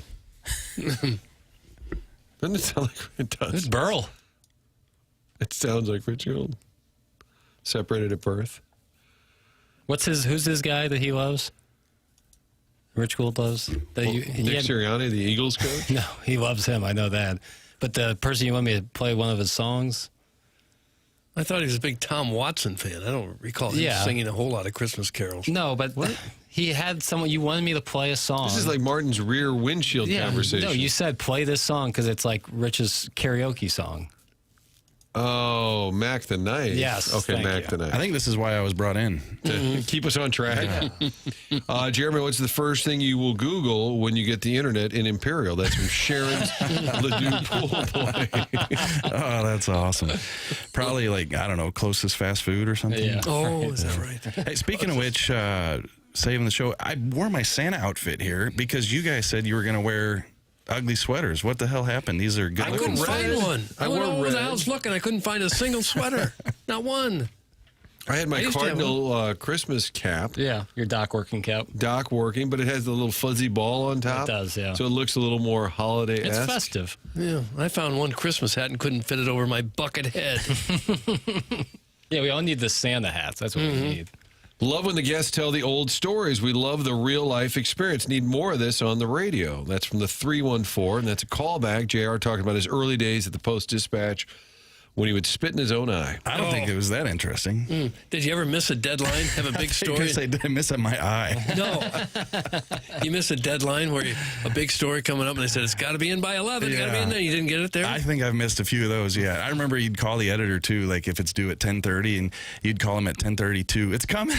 I swear it's coming. You better get it in. So, yeah, never a white space in the paper the next day, so I think we snuck it in there, though. So they can slide that deadline a little bit. A little bit, yeah. There's some fudge around. You ever stare at the keyboard? They always talk about, like, writer's block. It's awful. Yeah, it's awful. Don't you just have to get started? I always feel that way. Like even a rundown on a show, like honestly, like last night on TV, what's the top story last night? Anthony Becht, maybe?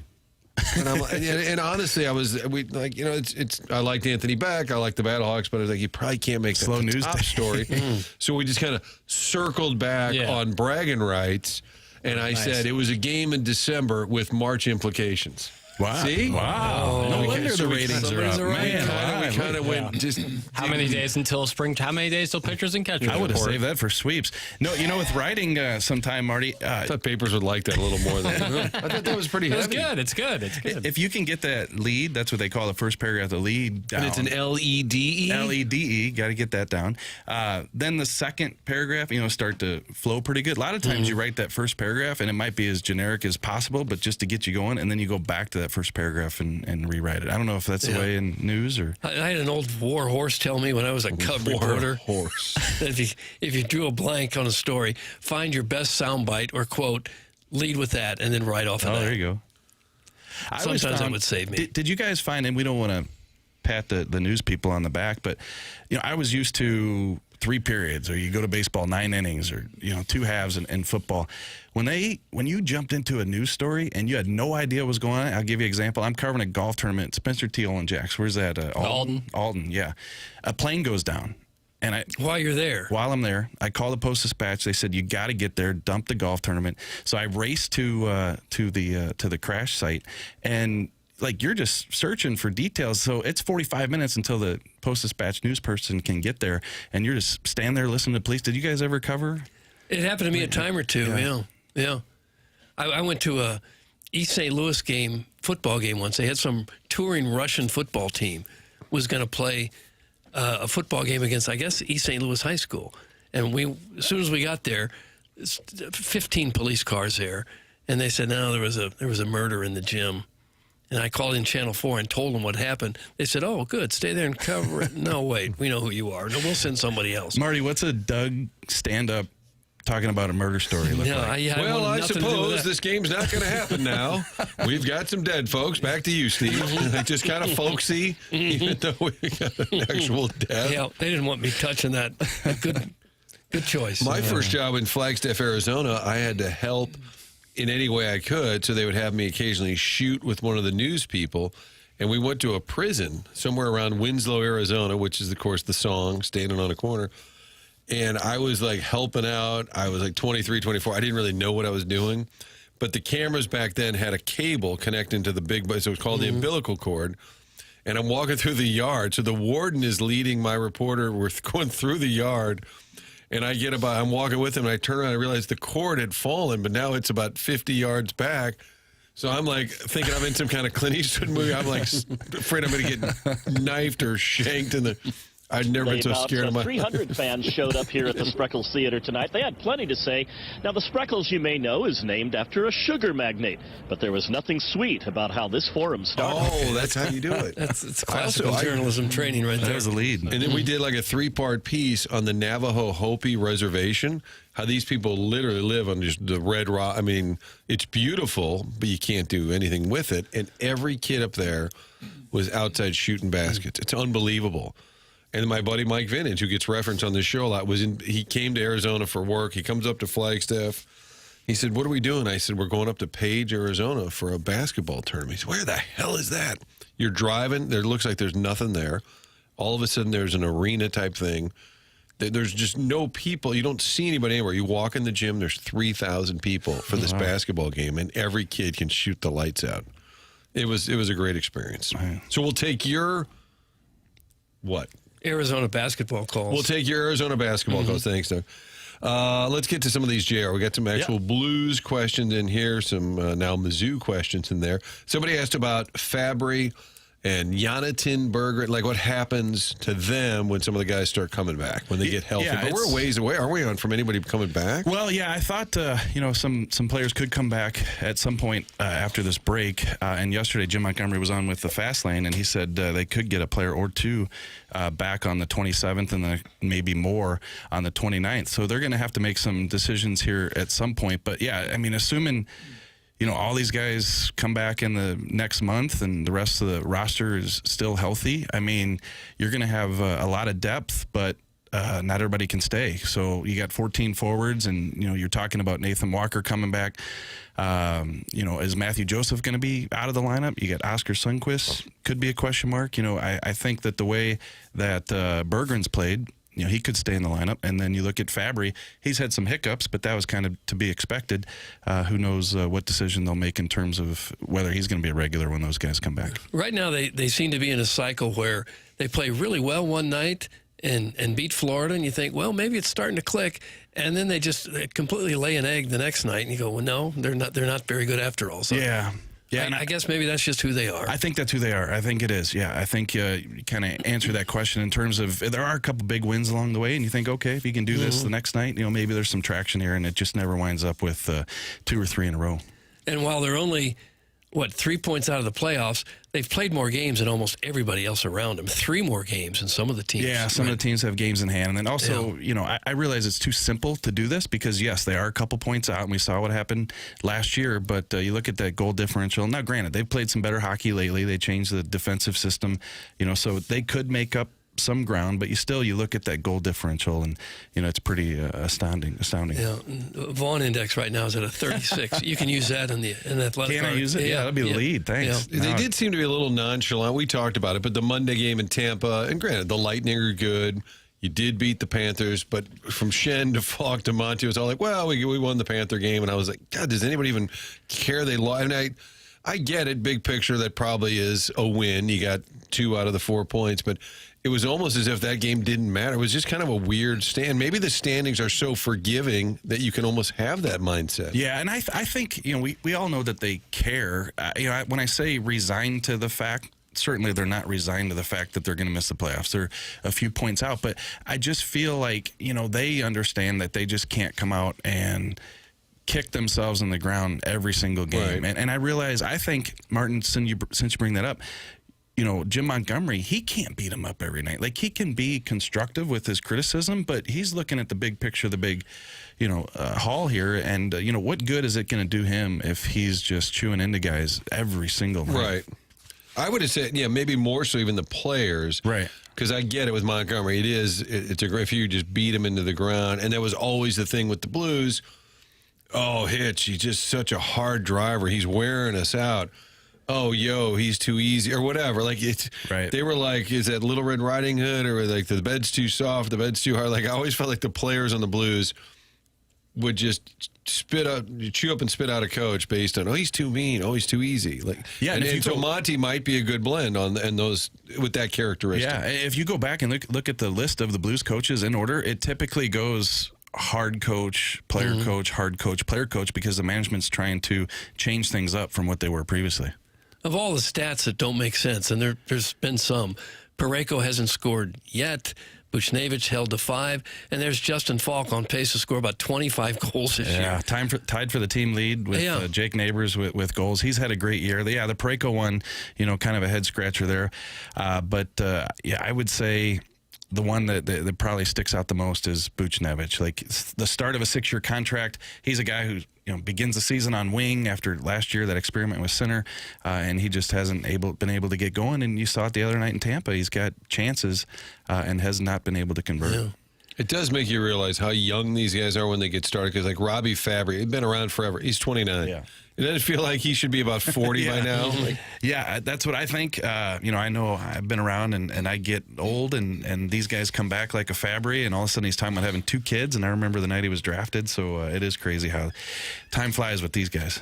But they still look good, and I don't. And no, you look dashing. Yeah, I always say this. You look at like a Brendan Shanahan. God puts a bunch of talent in him, right, and then makes the guy handsome to boot. You can say handsome from this chair, right, Tim? He does from time to time. Yeah. You look better after you spit in your eye a little bit. It did something with your skin. Well, a texter even said, KG, if JR starts falling asleep, just lick his face and blow on it. So we actually have a plan. Again, going back to JR saying that he would spit and put in his eye just to stay awake. They said, is that Amish or Mennonite?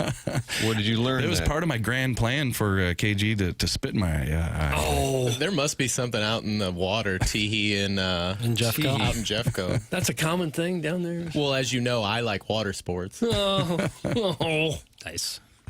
Merry Christmas. Another question. I'm trying to sort through all these, but somebody said, is Falk now to the point where you can get a first-round pick for him? Well, maybe. I mean, it just depends what other teams, how they value him. But he's definitely played to a level that you would think going into the March 6th trade deadline that he could fetch a first-rounder, if not a first, for something fairly similar. The biggest thing is you look at Falk the past 3 or 4 years and people say, you can't trade him, he's not playing well. Well, the biggest thing was he had so much term left on his contract. There's not a team going to take a guy with 3 or 4 years, but he just got, this contract that he's on is about to expire. And he's playing well, too, so that's pretty attractive. How is it possible? He's got 10 goals and Parayko none. Is he just an accurate shooter?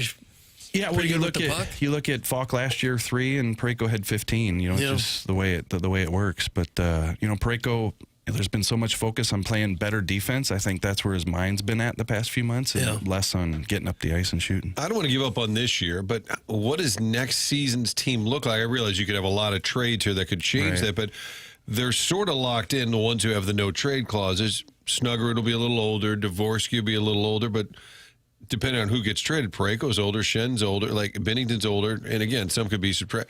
I don't see next year, this is maybe unfair because things can change, but I don't see a dramatic jump next year either. Well, I think what next year, to me, is going to look like, it's going to be the first year where a lot of these pieces are starting to come together that they drafted 3 years ago. Guys like Dvorsky are going to be considered regulars going into camp. Jimmy Snuggerud, obviously, again, next year. You could have an Otto Stenberg in there. You're going to have Broberg and Holloway potentially signed a new contract, so that's going to feel like things are moving forward. So you're right. I think that there's going to be a lot of the same players back, but if they're able to move a Shen for assets, move a Falk, I think you're one step closer to kind of pushing things in the direction of that new core, and that new core eventually taking over. You think they're close to moving Bennington, or thinking about it?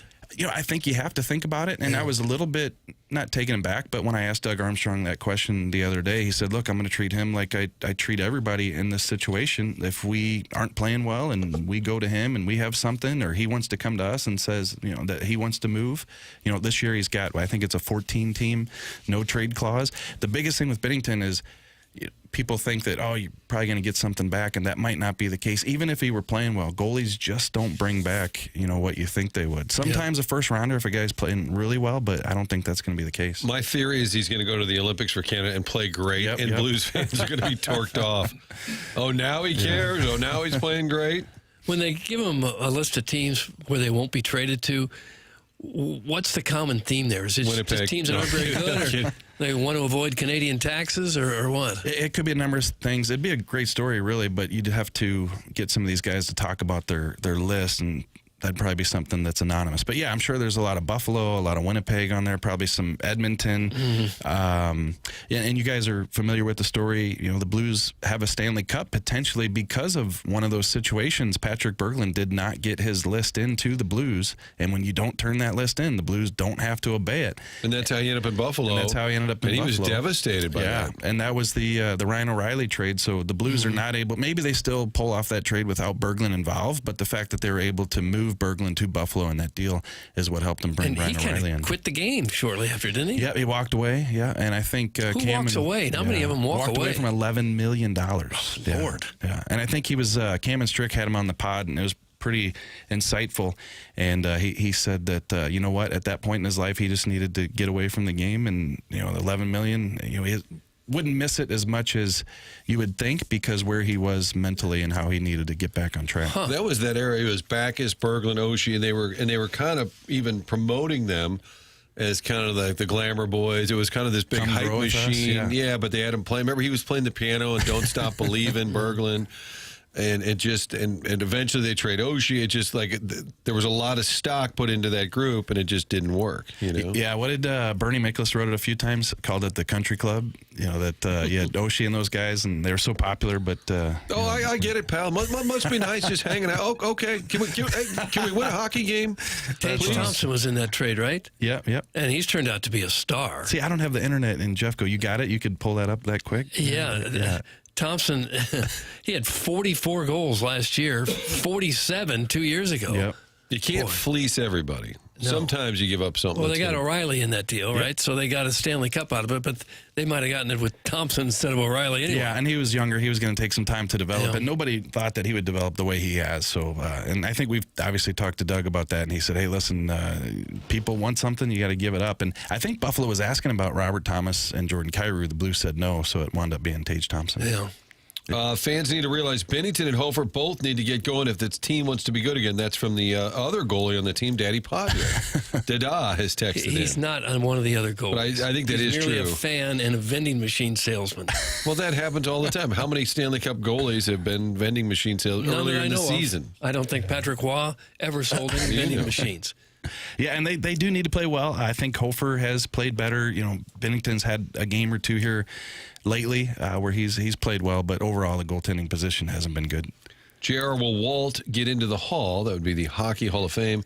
And then secondly, because we do like the two-parters, I have an extra sausage McMuffin. Do you think give it to the cute dad at the daycare drop-off, or will he give me a shot? If I give it to the cute dad at the daycare drop-off, will he give me a shot? That's part two. What question is that? You got to try it, right? I mean, if I were on the receiving end of a breakfast biscuit, I would give the person all my attention. Yeah, and Big Walt, he should, right? You guys in this why corner? isn't he there already? Yeah, There's not enough postseason success, but I don't know if that should matter. Yeah. It seems like that's the one I hear people. But over 500 goals, really small club, especially, American-born players. Yeah, I want to say he's in 33, 34 in terms of highest score in league history, and everybody above him is either in the Hall of Fame or gonna be. He's one of those guys. He's right there as in terms of getting in. And also, you look at 10 years, he dominated the position. Now, I've talked to people about it, and they've said that did he maximize his ceiling? Did he hit his ceiling in terms of how much he gave and to reach it? And maybe some people will say no, but I think that he did. And then, Marty, you talk about the winning. That probably has a part of it, too. But sometimes, I don't know that the Hall of Fame should be judged on whether your team won. No, right, that's kind of a tough standard for a player. When you get hit 800 home runs, and you could be Mike Trout. Well, you're going to keep Ted Williams out because they never won a World Series? Right. Or Ernie Banks, somebody like that? That's a crazy standard. Even for quarterbacks. Oh, you didn't win a Super Bowl. Well, look what I was around. Yeah. Like a Dan Marino, right? Yeah. Kachuk he's right there with the best American players ever, right? Yeah, he's like who would be better than him? Top 15 in power play goals in league history. All of his numbers are up there. What American player would be better than Mike him? Modano is probably right up there. Yeah, right. Yep. Guys, the charity on Candy Cane Lane tonight is to help bring the internet to Jeffco. I didn't know that. So it's all coming together. TMA the morning after, powered by Brown and Croup, and JR's here. Jeremy Rutherford hanging with us on a Christmas Eve. This is live. People earlier were saying, "Is this a best of?" Clearly, it's not a best of. Martin, Doug, Jackson, Chairman Kurt with you as well on 101 ESPN.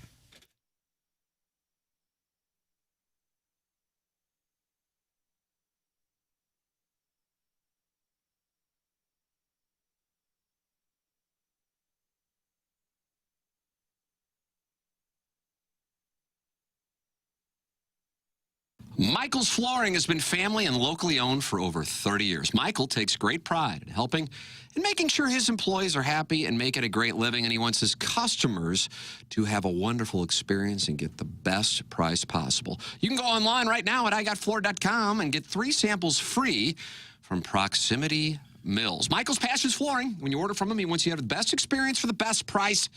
And you can come in and talk to them, and you're going to see a difference at Michael's Flooring. They want to make sure they suggest the best thing for you, not just pushing what corporate's telling them they have too much of. There is a reason he's continued to grow through the 31 years. Employees love working for him as they feel like family, and he makes sure they are taken care of. And this then rubs off to the families buying the product as they know they have the best interests of the buyers.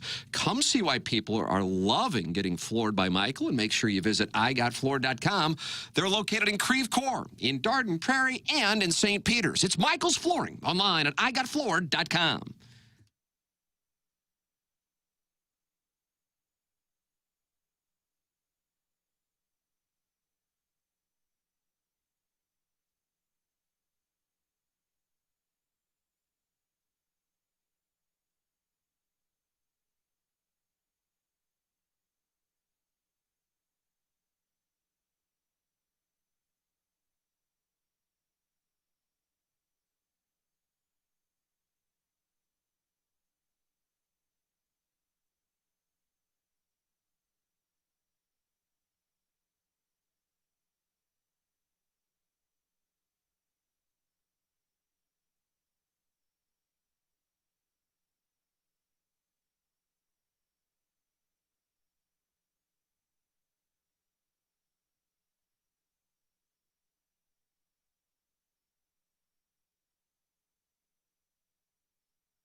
Sounds drunk. Just my take. Like it's the third or fourth take in the studio. They've got a little bottle on the side. Do it again. Sounds like Dean Martin. It is Dean Martin. Is it? Sounds really like him. Maybe he was drunk. Merry Christmas, boys. Hope you and your families have a great holiday season. How about that? It's from Rambo. Oh, really? Who was texted in. Okay. Well, Merry Christmas, Rambo. Why is Booch always on the top line? So now it's Christmas Eve. Next question. It's Christmas Eve, and we still have Blues fans. We're not happy. JR, Jeremy Rutherford here. We got to get him out of here soon. He's got places to go, people to see. They rotate everyone else on the line, but Booch always stays. What has he done to deserve it? He needs a demotion. That's from the 314. JR, what say you? Well, I think that you're just always thinking it's going to start clicking with them, and I think that's why they've kept him up on the top lines as much as possible and on that power play unit. And then you go another couple games, 10-game segment, and he's still not converting some chances, and they bump him down to the third line, and it still doesn't happen. So, with a 6-year contract that started this year, they're just hoping for that to take, and it hasn't. Shannon Clayton, yeah. You see, she's wondering if you know anything about Craig Berube's job security in Toronto. Well, it looks like he's okay for now, right? Because a couple days ago, they fired Mark Savard, his assistant coach. Typically, if you're going to fire the head coach, you don't make moves like Why that. would the assistant do Yeah, that? so he got canned, and the GM, Brad Treeliving, came out a day or two ago and said that I've got all the confidence in Craig Berube. So it hasn't worked out like I thought it would. Like I thought he would kind of go up there and whip some of those prima donnas into shape a little bit, but obviously pretty difficult to do. They're in dead last place. Yeah. Didn't see that coming.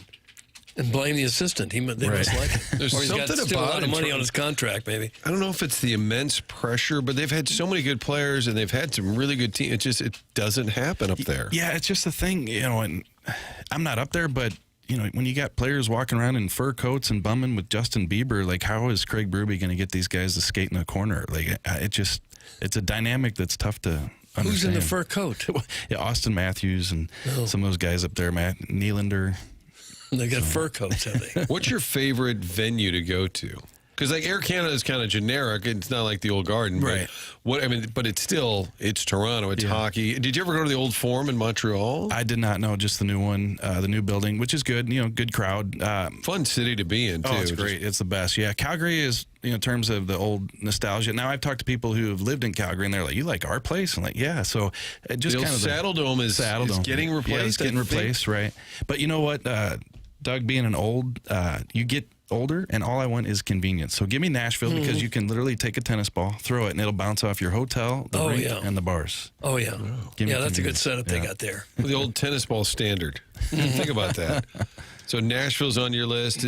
Any place that was Joe Louis was a rough spot. I mean, it was great, historic, but hard to get terrible there. amenities. Yeah, real bad. And the best, the most beautiful city besides St. Louis, Doug, Right. We're number one. is Vancouver's 2, right behind St. Louis. I would say, yeah. Boys, I didn't want to go to the gym this morning, but my fat ass powered through it. Have a great holiday. That's from Uncle Wally's Plastic Did Here. we need to know about his fat ass? I think it's just kind of words of encouragement. I'm going to try to get my fat ass to the gym as soon as we get out of you here. really? Well, after the doctor's appointment that I made up so I could get out of here. Is that right? Yeah, JR's got a roll, buddy. Thank you so much for being here. Merry Christmas, Happy Holidays. We'll be talking to you in the new year. Yeah, you guys too. And hey, just a little suggestion here. There's a lot of best ofs. Like he's going to run best ofs the next. So there's going to be best ofs playing in a couple years. If I were you guys, I would start saying things like, "Well, I think Illinois looks pretty good. I think they're going to take it to Mizzou and beat them for about 40 points." Not a bad idea. Just bank it. Yeah. And then now in 3 Play it years, later. people will be listening to it and they'll think that you were predicting Like things. savants. Yeah. Not a bad So idea. try at that. all. I'm going to take off. You guys try a few of those. I'll be listening. This to guy those later. dropping off knowledge. You taking a run at Barrett's job? Sports radio consulting. Oh, that's the great JR, Jeremy Merry Redford Christmas, with guys. us. Yeah, spit in his eyes. We're closing out the 8 o'clock hour. That, of course, is brought to you by Fisher Window and Door Store. We're about to open up the 9 o'clock hour. That's JR's guy, the Mark Hanna, Evergreen Wealth Strategies, 9 o'clock hour. It's TMA live programming for you here on Christmas Eve.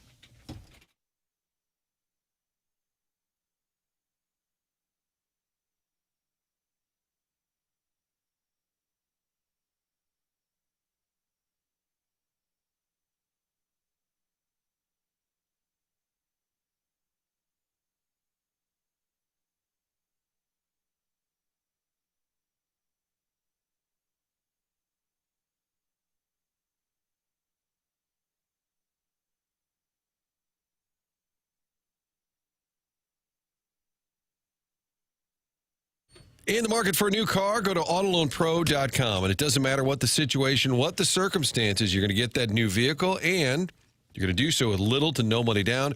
Best rates possible. That's what they do at Auto Loan Pro. They work with over 50 different lenders, making sure you get the very best deal. And making that large purchase with financing gets complicated, especially if there's been a hiccup with your financial situation. Doesn't matter. Auto Loan Pro is going to get you back on track, get you into that new vehicle as well. It's autoloanpro.com.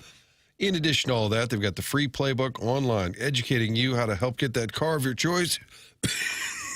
Excuse me, an emotional shout out to our friends at autoloanpro.com. They're part of the Lita family. So get online, pick out the car, and get your credit back on track. I read the word hiccup, and then I just started to cough. It's all kind of connected. Doesn't matter what your situation or your circumstance, autoloanpro.com, the place to get that vehicle.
This is Jackson with a Sports Center update brought to you by Saliga Heating and Cooling. We got a little college football action here tonight with Hawaii taking on the California Golden Bears. Pre-game at 6:30, kickoff at 7 right here on 101 ESPN. That was another Sports Center update brought to you by Saliga Heating and Cooling, a Daikin heating and air conditioning dealer.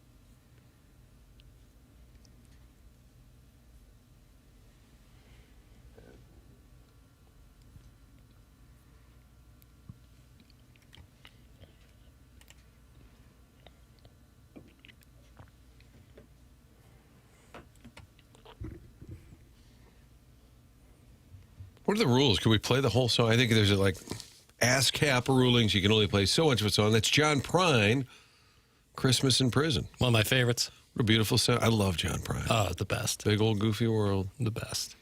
Doug, you ever spent Christmas in prison? I'd like to. Ever wanted? You wouldn't mind it, huh? Yeah, but I have not yet. Just think if you're in prison, you don't have to buy any presents or anything. You don't have to host or entertain. Mm-hmm. That's looking on the bright side. I'm starting to workshop this. I'm looking on the bright side of things. Yeah. You keep up this whole arm and piss thing, you might be spending. You might be have a fast pass. Anybody listening today in prison? Text in. Doug, you always made the astute observation, not a joke, but the astute observation that most of our listeners were in prison. Yeah, it seems like the majority anyway. Right. And Not all, right? But the most of them are. And they'd use their one phone call a day to call into us, give a take. Terrible. Get to call to the lawyer. Terrible, just terrible. That's from Ulysses S. Grant. I disagree. John Prine. Come on, one of the best songwriters ever. You like the one with Irish Dement? The In Spite of Ourselves. Yes, In Yeah, Spite of Ourselves. really good.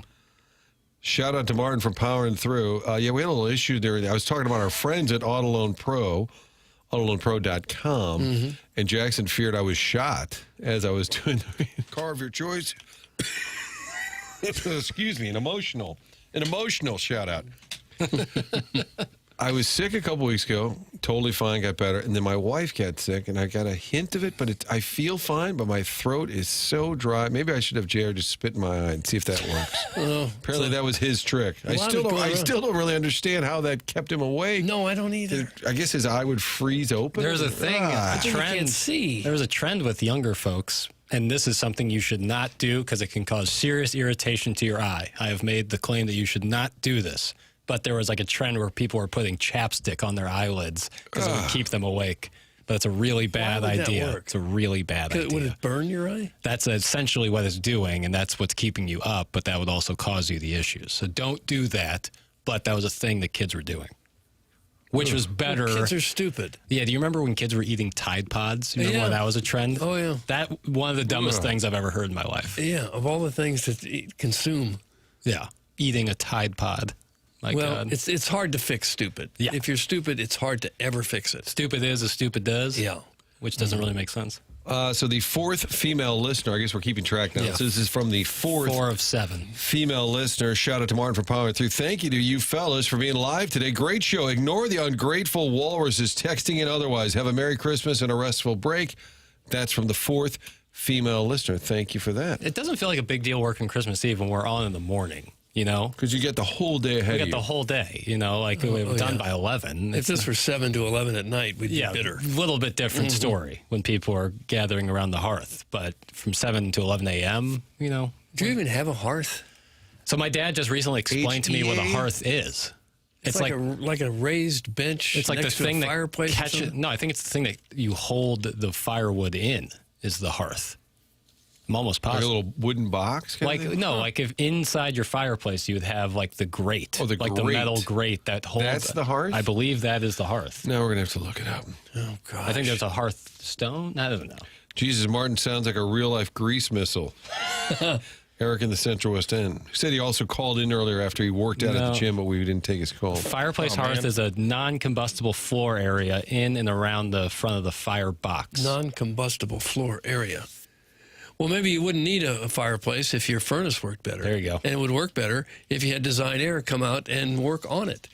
And it's very important that you get your furnace running at peak efficiency, and Design Air folks can get out there and do that with a simple maintenance call. It doesn't take very long. They're there. When they do it at my house, it takes 25, 30 minutes is about all it takes. When it comes to heating and cooling, you got to trust the name. It's been around a lot longer than all of us. That's Design Air Heating and Cooling, proudly serving the area since 1904. So more than a century of keeping homes comfortable and customers happy. I got it 121 years now that Design Air has been doing that for the folks of St. Louis. And not just another HVAC company. They also happen to be the longest running sponsor on TMA. We appreciate that for sure. Seth Goldcamp is a fourth generation family member running the business at Design Air. They believe in honest work. You're never going to be sold something that you don't need. So whether you're dealing with the cold or the summer heat, they have got your back with dependable service and no pressure solutions. Visit designairservice.com. Schedule your service today. Design Air, comfort you can count on since 1904, and home of the handsome repairman. You don't know who you're going to get. You might get the rugged Joe, and he could even bring Joey with him. That's Design Air service.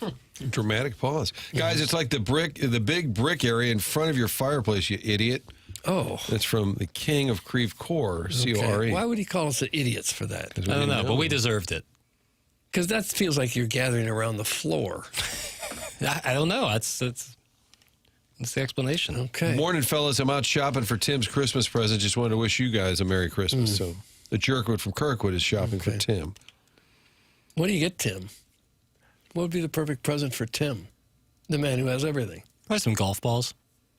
I got some J. Delson golf balls. Oh, did you really? Yeah, some Titleist left dash golf balls. MFF. Yeah. What is it with that dash? I don't know. But that's what people want now, right? Yeah, I honestly don't know. I wish I could give you a Is better it just answer. You're asking, and I promise you I just don't know, and I'm sorry. Just a status thing. I got the dash. I'm playing the dash ball. I truly do not know. Appreciate you guys doing this today. By the way, happy holidays to y'all. That's from the Grumpy Cornhole, although his sign-in says Southside Classy, so it's one of the... He might need to change, but people can start changing January 5th when we're back live in How studio. about that? Yep. Something to really look forward to. I would say. Not only the wonderful sponsored the prize for the emailer of the month, courtesy of Design Air Heating and Cooling, but also we'll change your text names that first week. Listening, boys, while I'm getting my steps in outside. Have a great Christmas. That's from a fan of the box. Great day to get some steps in outside.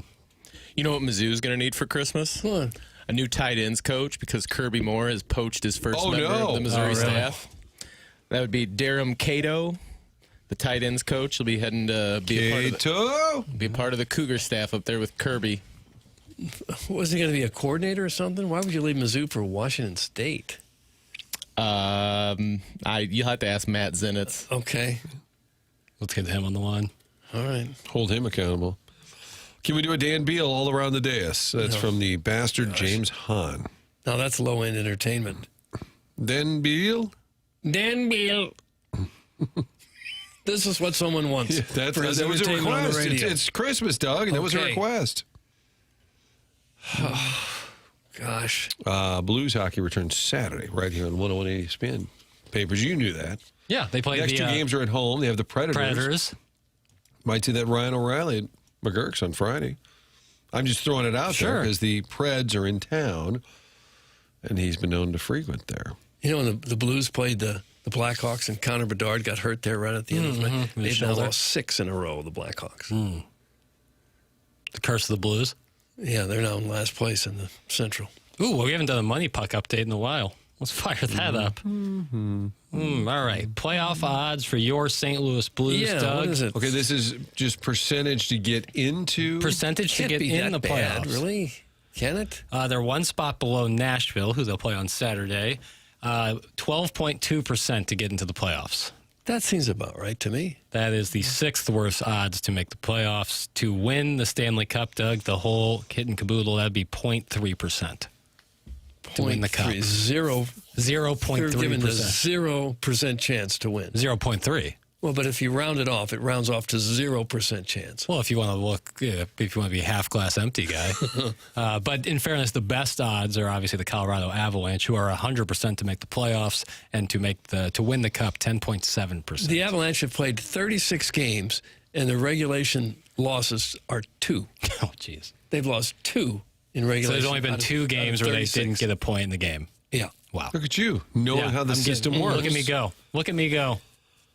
If you guys got put in goal for the Blues, like Daddy Padre, what kind of lead do you think you'd need to be spotted to be able to hold on to it by the end of 60 minutes? 10? At least. How long are we tending? The whole game. The whole game? Yeah. Are we surrounded by NHL talent? In other words, the boys can help me out by keeping the puck away from me. You're playing for the current Blues. You got to play an entire game. And you play all 60 minutes, unless we're going to assume you don't get injured.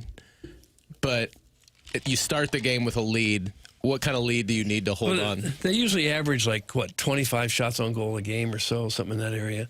So you might need a 25-shot lead. You might not make a single save. Well, eventually they're just going to shoot it right at your chest, they're going to hit you in the gut at least once. Whereas you can't even have time to react to it. But yeah, I think I'd let in about 20 goals. Yeah, I'm gonna take the over, and there's no offense to you. I would do the same. But I don't have a reference point here. I think 20. That seems like a fair number. I don't know. I wouldn't save any. The boys are gonna fall back and really protect you. Yeah. That's what I'm thinking. It doesn't matter. I can't even skate. Well, but they would have the puck in their possession they'd probably try and eat that puck a lot too. Just keep it. Sure. Maybe not even be offensively minded. Just skate around in circles. Yeah. We got to do this. Sorry. See who's in goal. We got to kill some clock. Even if you can't skate, you could lie down sideways, do the 2-pad stack, and cover up about a third of the goal. Right. Just with your body. Just try to catch Anything the ones your above pads me. Is in. And anything right along the ice, you're going to have that stop. Yeah. I do wonder if a fan ever has a moment of reality when you're yelling at a player what are you doing? Stop the puck, you moron. And then you think for 1 second, I wouldn't stop one shot. Yeah, especially you didn't see it, and it was going 100 miles an hour, and it ricocheted 3 times, but by the time it got there. Thanks for making my marathon taper miles easier. Enjoying the show from your 5th female listener. We really appreciate the listeners and that person listening, but is that a humble brag? That they're doing their marathon work, getting their taper miles. I guess you're What's a taper mile? I assume working their way up to 26.2 miles. So maybe doing 12 miles today or 13 today. Right, and then eventually you get up to about 20. Whatever. Yeah, okay, yeah. That's a humble brag, but we'll take it. We'll take it, and good on, that's good. That's good work right there. I could not do that. The marathon run? Oh, God, no way. No shot. No. When I was 20, 21 in the best shape of my life, I couldn't have come close to doing that. No way. If Jackson's bout with Rivers is any indication, he would die in goal. Yeah, 100%. I'm not denying When did we release the tape? Was that last week, the tape? Yeah, it came out last week. You and Rivs It was a nice scrapping Friday in the hallway. to go in the way. Every time I opened Instagram, it was another person telling me how much of a loser I am. That's fun. It is, It's the price of showmanship. Guys, why aren't all the E-Bugs, the emergency goalies, why aren't they all 500-pounders who could take up the whole net? As long as they can fight off the gout for 60 minutes and stay on their knees, it should be okay. Just get like Fight out the gout. like a sumo wrestler. sugar in foot? net. Oh, yeah, those shots that hit your skates are really going to hurt if you've already If you got have the gout, yeah, it would really hurt. yeah. It's from Carlos Spicy Wiener. That's in the Doug category of having a 7'5" guy play wide receiver, catch and just Makes fall over. perfect sense. Yeah.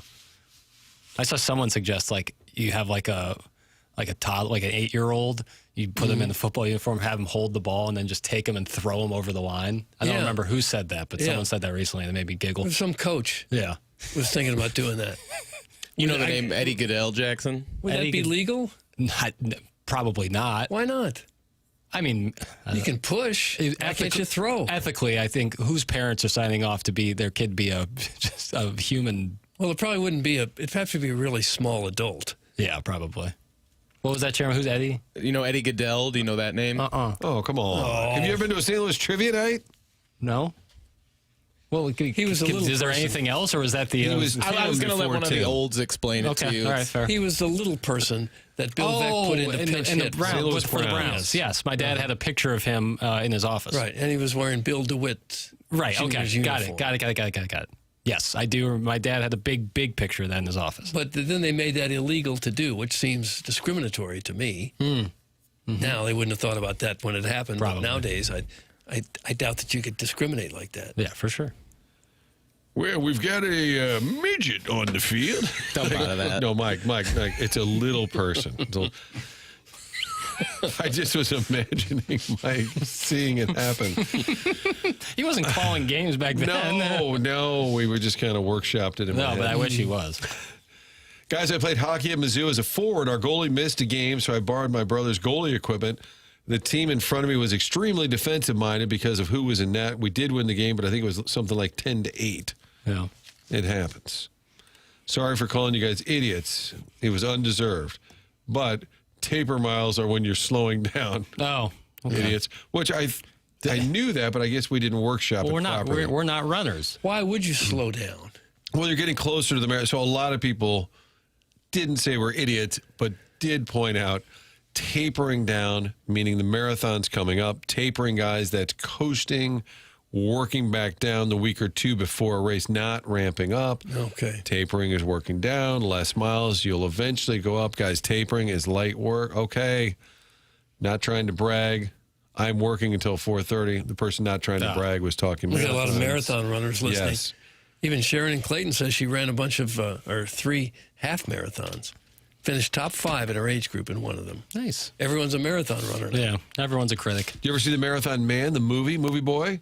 Dustin Marathon Hoffman? Man, yeah, I've heard. I don't think I've ever Is that seen when they it. drilled into Sir Lawrence Olivier's teeth? I think they did it into Dustin Hoffman's teeth. Is that who it was? Lawrence Olivier, was he the He dentist? was like the bad guy. I think. Okay. This show, Doug, is where friends feel they can just stop by and be a part of it. At any time. Sometimes it's via text. Sometimes it's on the phone line. Caller Ellen has chimed in. We've already had Bowfooties. We've had Barge Guy. It's a big Christmas Eve. It's just a get-together. That's all it is. Ellen, welcome to the show. Well, hi, gents. Hello, LZ. Well, here's why I'm calling. And, Martin, I don't want to put you on the spot, but I'm thinking the next time it's sort of a sports light kind of day, which actually could be the next, year, given the state of our year. sports. It's just, other than SLU, I'm it's really hard to be excited. But could you just, the same way we sort of asked Jackson to do drops, could we just get sort of a Morton Kilcoyne, like Tony La Russa, Ted Baxter voice doing the news, Mike Shannon, anything else you've got in your repertoire, and you just kind of fill a few minutes because you may have to gong me, Doug, but you're just really good at impressions, Martin. And and I know that hurt your ears, Martin, so that probably wasn't nice. He got blasted by Doug. We did an audiology yeah, that was sponsor. a really good strike. I have to tell you, and none of them are that good, but I like doing Mike Shannon because it cracks up papers so much. Whenever we do a Mike Shannon, most of your impressions crack me up. Mike Shannon just being slightly inappropriate is what my favorite part of it with Mike is that you just know if Eddie Goodell was there in modern day, Mike would be like, he's a real small guy, Jim. Look at that. Look at that. We've got an hour and 40 minutes left in this show. 6 more segments.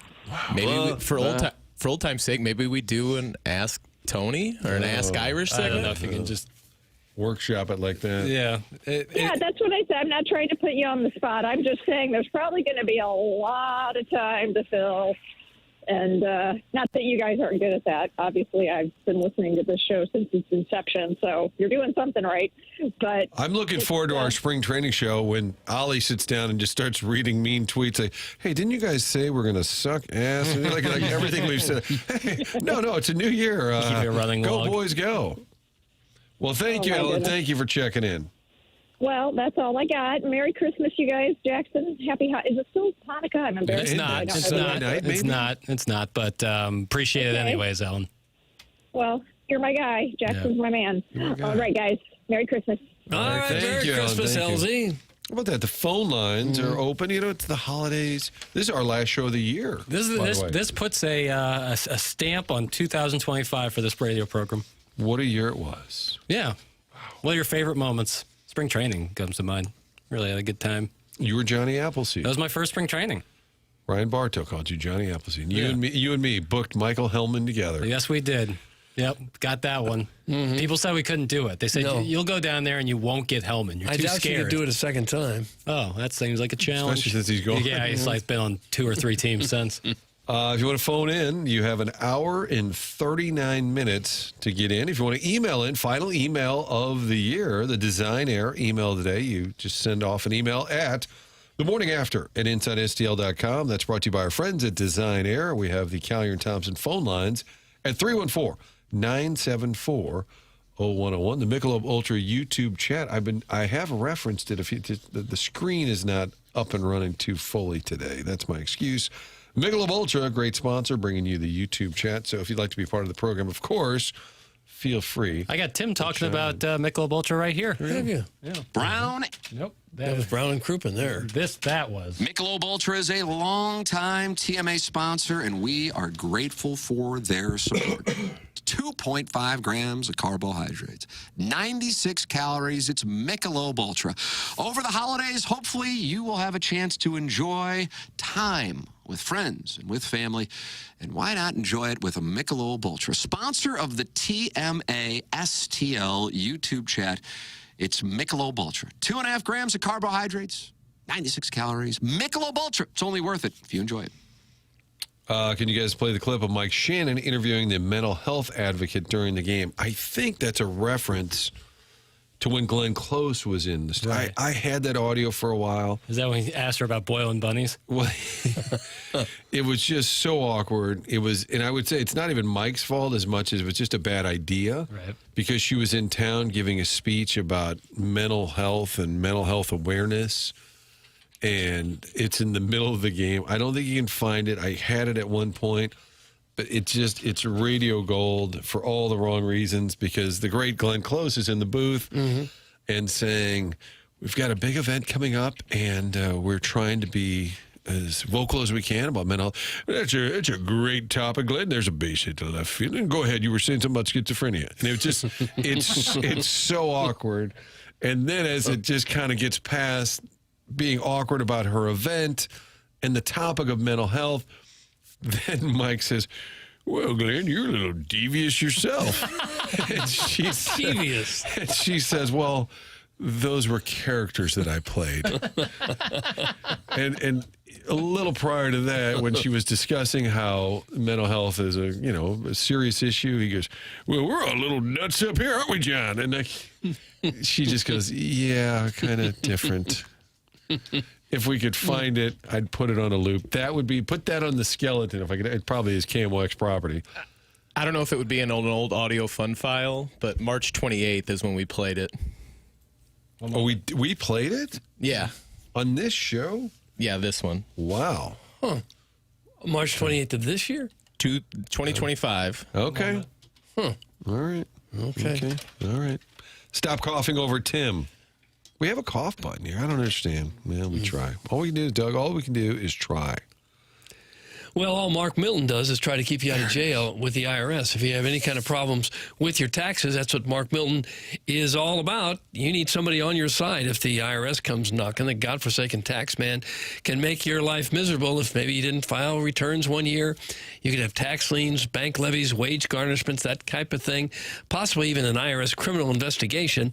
You need a pro on your side, and that pro in town would be Mark Milton. Mark Milton and STL TaxLawyer.com provide a local and holistic approach to tax resolution.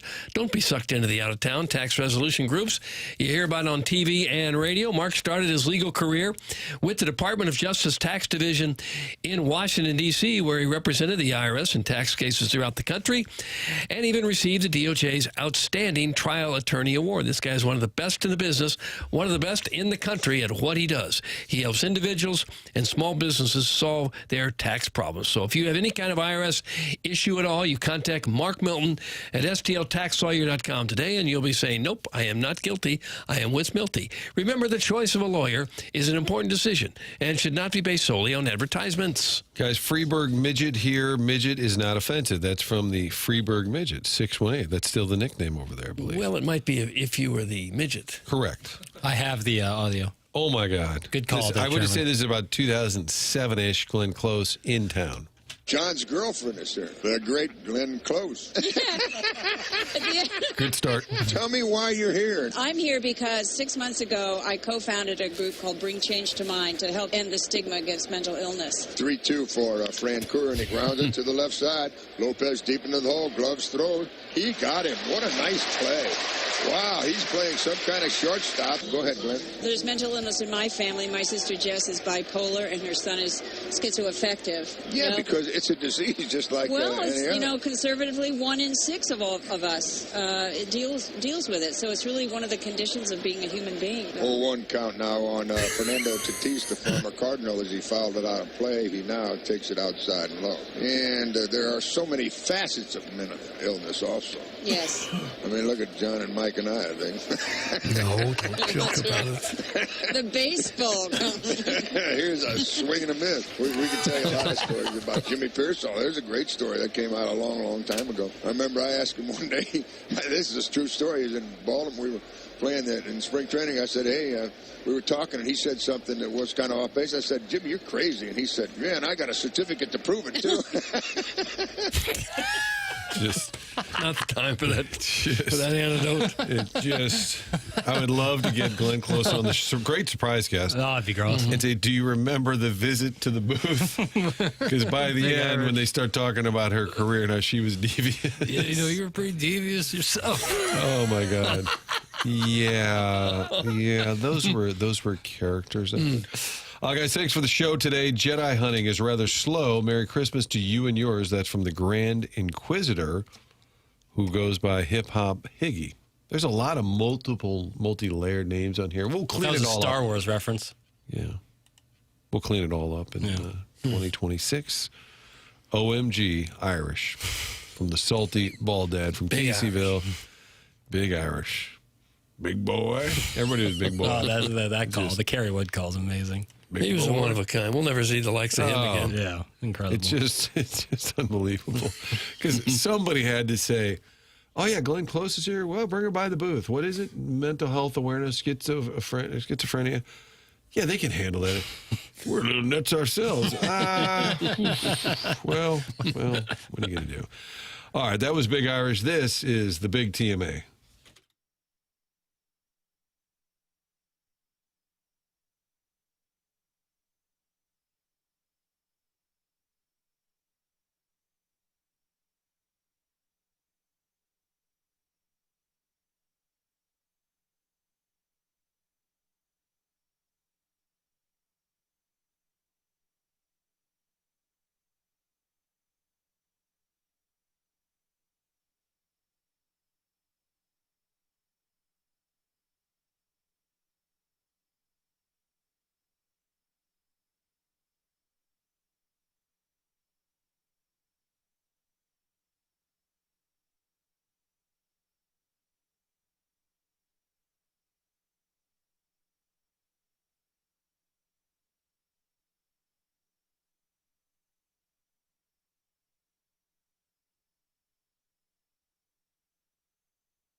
Joni Mitchell. Little Christmas, and the song's called Blue? It's called River. The album's called Blue. Yeah. I'm peeking over your shoulder. And then she sang the big taxi, put up a parking lot thing that Counter Crows covered, maybe? I think you're right. One of those kind of things. Doug, you following all of this? It's a lot to follow. I remember her song, yeah. It was a great song. What's more Cave surprising? Paradise. More surprising, the boss, John Kiowski, is in the building, or the fact that Chairman Kurt sent me Glenn Close's phone number. How would he just happen to have Glenn Close's phone number? How I would you know just, it's current? I'm dubious. We might need to call it. As much as I appreciate his efforts, I just don't know how you'd have. We might need to call Google it. that You can't number. call her Tell on me what comes Christmas up. Eve. No, you can't call Glenn Close. Why not? That's a Is she still active? She does absolutely. She was just in the new Knives Out movie. Literally just came out a week or two ago. A friend of the show, Luis, said that audio is probably courtesy KTRS from that era when Big Mike, Big Irish, talking to our friend Glenn Close. Guesses on age, Glenn Close, age? I just looked, so I'm going to 75. I'm going to nod out. Chairman Kurt, you got a guess? I saw it when I was getting her. Did you say you're going to nod out? 78. Well, As if you just did heroin? bow, You're going to nod out? bow out. I Bow should've said- out. You said you're going to nod Yeah, out. Like, bad. I'm a little concerned that our son Billy is into the dope. Why? He's nodding Into out. the dope. Wow, 8-time nominee, never won for Best Actress or Supporting Actress. Oof. She should have won an award for that appearance in the booth. Yeah, she earned that one. What time is it in How old is Bozeman, she? Montana? Did anybody answer the damn question? Bozeman? Yeah, that's where she's at. Is that Mountain Time, you think? Probably 2 hours behind us. We're going to call Glenn Close. We're in not calling Bozeman. Glenn Close. No, 7:30 on Christmas Okay. Eve. Hey, remember that time? I mean, she's 90 years old. No, she's probably she's out. Not 90. 78. Okay, thank you. Morons. All I want to know is her age. I'm going to text her real quick. No, don't. By the way, Luis Noya, friend of the show, says, listening in Puerto Rico, tell the boys Feliz Navidad and Happy New Year. That's from our friend Luis, loyal listener to the program. The Lord, the Raider Greg. The Lord, the Raider Greg. That's his name. You guys are great. Merry Christmas. Look at that, Doug. They're starting to turn. Wow. It started really ugly, That's and now soft it's spot. turning in our direction. You know who's great? Our friends over at Brown and Crouppen, because they make this program possible as a title sponsor. For 2. Yep. Boy.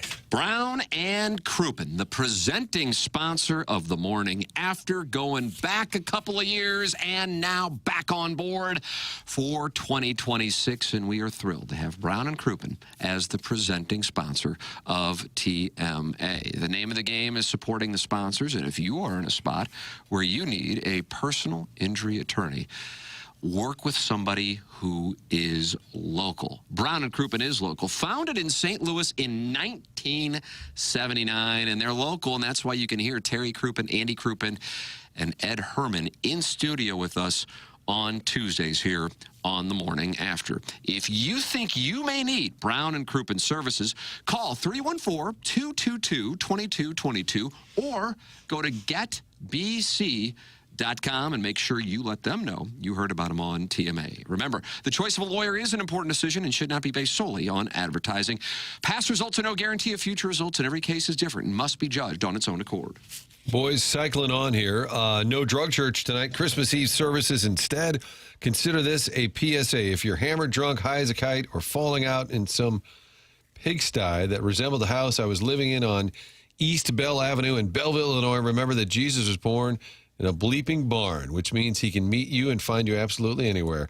You can be a Christmas miracle. Let us pray. That's from the recovering alcoholic. A nice sentiment. How about that? It's one of our You're favorite down friends. and out. Things can turn your direction. Shout out to Jesus from the recovering alcoholic. And then he says, P.S., where's Tim? I swung by his, he had a little Christmas soiree. I know he's probably mad. I didn't make it on Sunday. I'm not joking. The best meatballs I've ever had in my life. He just sent a picture of himself in an apron cooking. That was exactly what he was wearing. About these meatballs? They were the sauce around them, and like it was the best meatball I've ever had in my life. How many did you have? A 2-piece.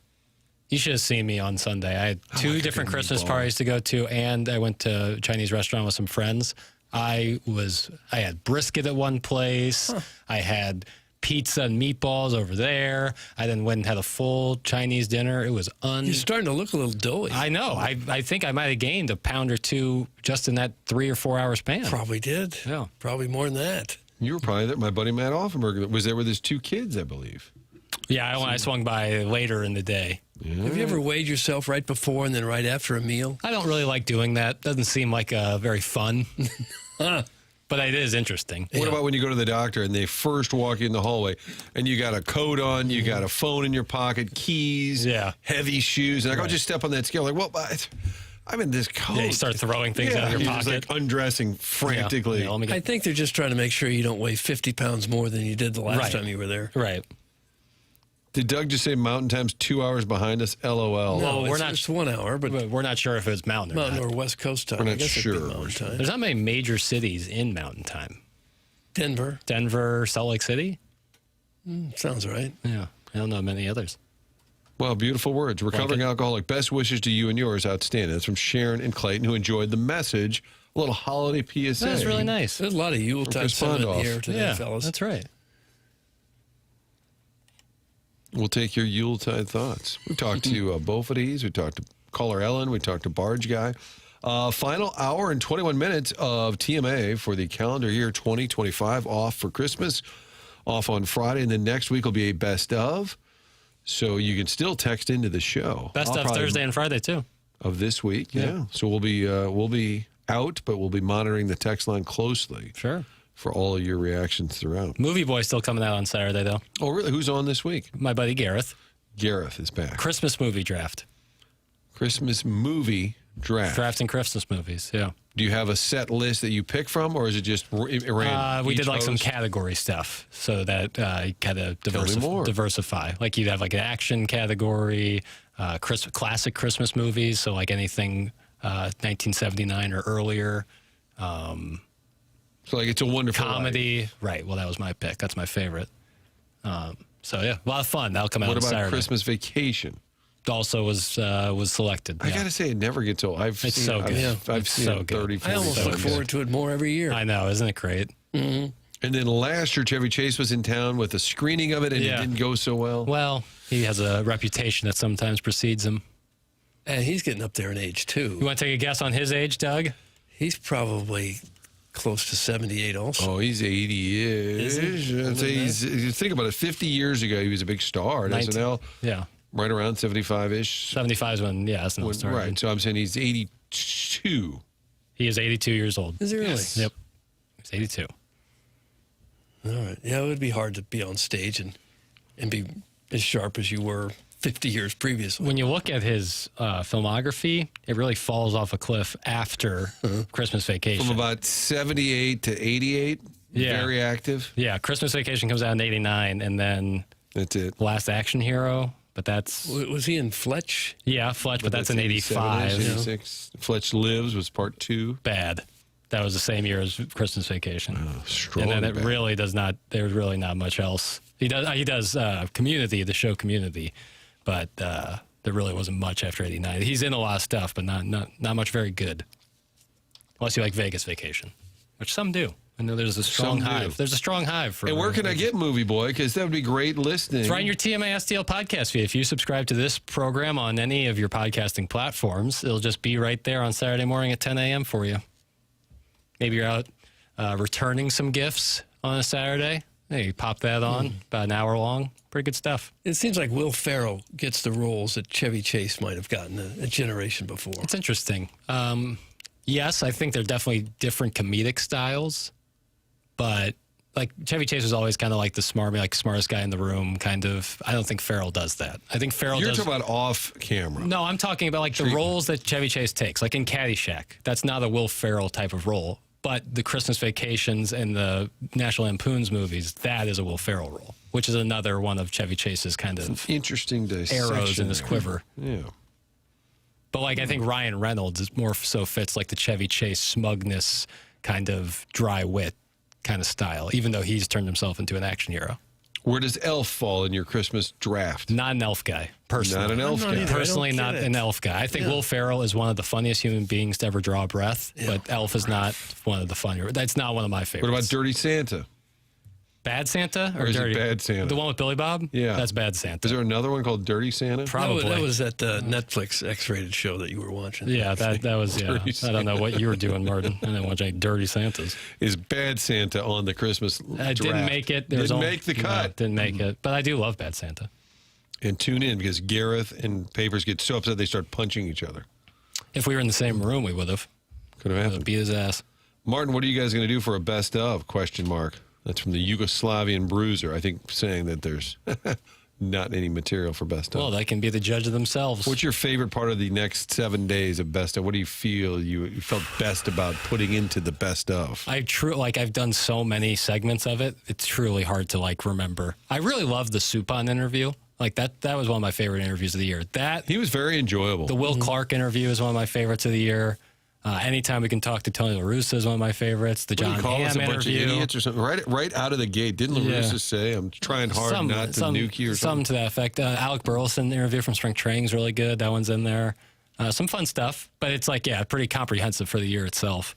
It's not just a recent. I'm looking forward to it. Yeah, there's some good stuff in I'm there. going to be in a cabin in Wisconsin out in the middle of the woods next week. I might listen to some Movie Boy. Maybe just tune into a little best of. You guys always do that? We've done it many years, yeah. What do you do in a cabin in the middle of the woods when it's 5 we'll do a little degrees skiing outside? there. The kids like to drinking. What do you mean? We're going to be one with nature. Any of you kids want omelets? Scotch. Giant fireplace. I think I showed you pictures. It's a friend from college. It's his family's. It's almost like a small lodge. It's in the middle of Amish country, Doug. And every once in a while, you get on the country highways, and you got somebody in a little buggy in front of you. Oh, yeah. Just feel like you went back in time. Do you go around them? Is that and I yell, considered is that rude? Harrison Ford in there? Oh. Never gets old. Watch some movies. Honestly, you do board games, puzzles, kind of like old-fashioned family fun. And then the kids start bitching that the internet's not working. Right. Yeah. And you're like, we're here to get away from all that. Play some board games. Yeah. Wi-Fi's slow.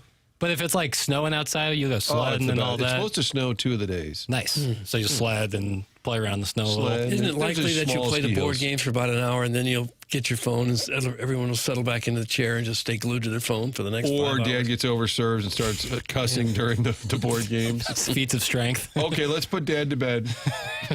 What do you mean to bed? It's only 7 o'clock. We start drinking at 10. You kids were pretty devious yourself. I turned into Big Irish during the board games. We're little nuts ourselves, aren't we, honey? All right, it is TMA. This is not a best of. This is live. What do you want? This is live programming. This is best of live We are version. chopping it up. If we've ever chopped it up, that's what this is. It's brought to you by Brown and Crouppen.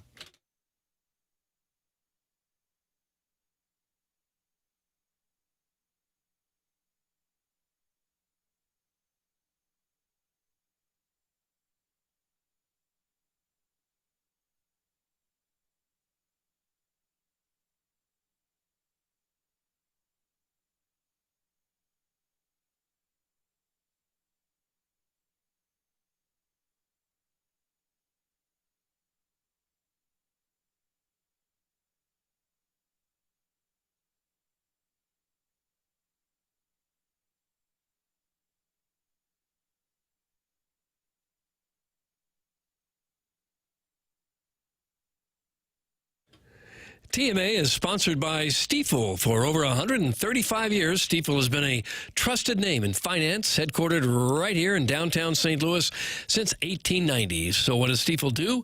Well, pretty much everything money-related. Wealth management, check. Banking through Stifel Bank, yep. You own a business? Well, they've got a full-service investment bank for that, too. Basically, if it involves finance, Stifel has a solution for you. With 12 offices across the St. Louis region and more than 400 nationwide, Stifel combines local experience with national reach. Unlike many firms, Stifel isn't bank-owned. They own their own bank. That independence allows them to focus on one thing, and that is doing what's best for their clients. It's a philosophy that has made Stifel one of the fastest-growing wealth management firms in the world. Their tagline says it all, where success meets success, and that's why they're partnering with TMA. That just makes sense. Stifel and TMA, where success meets success. Stifel Nicholas and Company Incorporated, member SIPC and NYSE.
Jackson, I didn't know the band had a Christmas song. And here it is. Christmas Must Be Tonight from 1977. What band is this? The Band. The Band. Yeah. Who are you guys with? The band? Yeah. What's the name of the band? And Bob Dylan would work with them? I think they were all friends, yeah. Recorded with them a lot? So Robbie Robertson, the guy in the middle there of your picture, do you have that? There's a great album, solo album. Robbie Robertson, have you ever listened to that? No. Oh, check it out. 1987-ish, 88 when I stopped buying CDs. There you go. Take your CD thoughts. Shout out to Martin for repping Schnucks last night. I saw him at the grocery store, almost asked, where's Tim? Oh, no. Didn't have the courage. Then he shows up on my TV with Sports Final. So jealous of your work hours. I had a little break in the middle. I was at Schnucks. And the family's doing a little cooking, Doug. Mm-hmm. And they said, well, just grab some yeast when you're in there. Yeast? Okay, I've been to Schnucks 5,000 times. I know where everything is. Know my way up and down the aisle. I could not. I probably spent 30 minutes, and I go to the lady, and she goes, it's in aisle 5. Like, I've exhausted every... Hello, I'm a spokesman for your store. Where do you keep your yeast? Spokesman. It's in the baking aisle, isn't it, Martin? It was in the baking aisle, yes, Kurt. But there's flour, there's sugar, there's everything, the spices. Comes in a little packet, right? Yeah, Schnucks, if you need a real representative to do your reads. It was the smallest box on the top. It was there. Yeah. You're right. Next time I'm going to say, I'm a spokesman, and I can't find the yeast. Yeah. I don't mean to be nosy, but what are you guys making that you needed the yeast? Rolls, buddy. Yeah. Some rolls. Homemade rolls. Guess I won't be bringing you any next year. Do you wish now you'd asked earlier that you had let 30 minutes go by? I tried so hard. I went up and down the aisle. I'm like, it's got to be here. I hate asking people where things are. Here. I really... Especially when you're a spokesman. Well, yeah. Even the guys that are stocking the shelves, you know where every item is in that whole store? You ever ask a customer? Because I'd look at like... Oh, that's even worse. Well, there was a couple of older ladies, like, they look like they would be baking. And I was like, is that rude? Like, you see a guy like Jackson, there's 0% chance he's going to know where. What's that, bro? You want some chips? Yeah, and I fight you. Eric from the Central West End is a very loyal texter to the show, an occasional caller. He is on the Callier and Thompson phone line. And welcome in, Eric. How are you? Good morning, fellas. Happy holidays. Merry Christmas. Prominent winter holiday. Well, Merry Christmas to you, Eric, and to your family, and to your dad, who I used to play Indian ball with. Yes, you did, Dad. Or I called you Dad. Oh, Doug Dad? I have, too. Mm-hmm. I just did. Anyway, Jackson, I wanted to give you some props. You guys were talking about the best ofs, and Jackson, last Saturday, man, was bangers. I was driving around. Oh, okay. Yeah, I only remember because I was driving around last Saturday night, and it was literally like an hour of Ask Lawrence. Like, I was dying. That's a Swope's pick. Shout out to Buck Swope. Buck Swope puts even when I got home, I just stayed in the car and listened because it was so funny. Yeah, that's on the 105.7 dial there, HD2, TMA all day stuff there. A little different than your 101 ESPN best ofs I'll be playing Thursday, Friday, and all of next week. But thank you, and really thank you to Buck Swope because he puts those tremendous Swope's picks on Ask Lawrence together. Oh, does he? Yeah, he's great. Doug, you mentioned my dad. Yeah. It just kind of sparked my mind. We are actually going to Sesame tomorrow for dinner if you wanted to join us with my grandma. Oh, you're going to have Chinese food? We are. Oh. Well, I've got family in town, so it'd be hard for me to excuse myself from them. You gonna get some Sounds like a nicer version of Francesa over here. Hey, how's about we get I thought maybe you could join us because my brother still needs those Guns N' Roses tickets that you haven't sent out yet. Oh, he won those and we never sent them to him? They're coming. It's probably too late. No, still hasn't gotten them. No, you know when he's going to get them? I don't know. I don't handle that. I don't know. Doug, you got tickets? I don't have any tickets. What do you think the Vaughn kids are getting in their stocking this year? Guns N' Roses that were supposed to go to listeners. Yeah, with Eric. Sorry, Eric. Crestwood Coyote's name scratched out. They've been repurposed. No, I won't be able to make it, but thanks for the invite. You mentioned earlier about you guys actually calling the listeners. Yeah. Just an idea. All right, so the day of the Rams relocation hearing, after the press box, I got a phone call at 12:01, and he goes, Eric? I go, yeah. He goes, Frank Cusimano. I go, hey, Frank, what's up? And he goes, okay, so you said you're going to the Rams relocation hearing. I go, yeah. He goes, okay, what I'd like to do is get some feedback from some of the fans. Could you come down to the station for an interview? And I go, sure, Frank, whatever you need. He goes, okay, do you know where you're located? I go, yeah, on Market. He goes, yeah, meet me outside the station at 3 o'clock. I go, creepy. Okay, whatever you need, Frank. And so I go down there at 3 o'clock, and it's me and Big Al. It was nice. All the big hitters in one spot. Al's dressed up like a king of Rams football. And he talks to Al first, then he talks to me, and anyway, it was pretty funny, and that's the only reason why I brought that up is because, Frank did actually call the listener. He actually called Eric. And this is leave Frank. you quivering. And he didn't come to you. He made you come to him. Yeah, I met him down at KSDK downtown, right outside. Okay. Jim the Cat Hayes having action with Doug Vaughn. Oh, that's one I've never heard. What in the world? Is that in the vault? Yeah, well, uncovered. Maybe Eric's right. We got to get back to this where we actually call the texters and engage. Hello, this is a radio station. Do you have a take? We need to be more proactive. All right, Eric, buddy. Hey, thanks for calling in. Merry Christmas to you. Also, and one last thing. I just want to say Merry Christmas to Tim. To Tim. How about the There it rest is. of He's us? not even here. It's the right thing to do. Okay, Tim. Indian Balls Sunday. See you, Eric. You guys, if you're wondering, Indian Balls Sunday mornings at Wilmore Park. That's from the Still 314. playing, huh? Apparently, they still play. Oh, yeah, it was fun. John, they call it Indian Ball. I'm going to do this the whole week in the cabin, and nobody in my family will understand. I'll understand the spirit. How about I call you one night? As Mike Shannon. You and me just talk. I'm going to be Mike Shannon. Martin, why didn't you use the app? The one that I'm a spokesperson for. Yeah. I have the Schnucks app. It didn't cross my mind, actually. And it'll tell you exactly where everything That's is? what everybody pointed, multiple texters. Martin, use the app. Use the app. Martin, why don't you do the thing called the app? What this the one tells that I me, talk about. What this tells me is that your Schnucks ad reads are so good that people know already what to do, and they're telling you because they're so well informed based on your advertisement. So I'm I not think just this is a win. spokesperson. I shop there. But then another texter said they saw me at Costco because it's true. I shop at Schnucks. My wife had some items she needed to get from Costco, and somebody said they wanted to come up, and I think they also wanted to ask, "Where's Tim?" Yeah. I think. If you're grabbing samples from a place like that, how many can you Do you grab? think that's why I went, just for lunch? Well, on Sundays, it's a real You can pony hit show. 4 or 5. That's what I'm saying. Like, what's stop? Like, the only thing stopping you is the societal pressure of grabbing 4 straight pot stickers. Half pot stickers. They would probably keep giving them I to think you. they would. Mr. Schnook, I don't know if you knew this, Martin, but with that Schnook's Rewards You're just app, trying to cuck me on this. it'll actually it'll have flashing digital tags on the shelf. So if you're walking and you're kind of feeling a little lost, it'll flash the item for you. So it'll make it easier to find.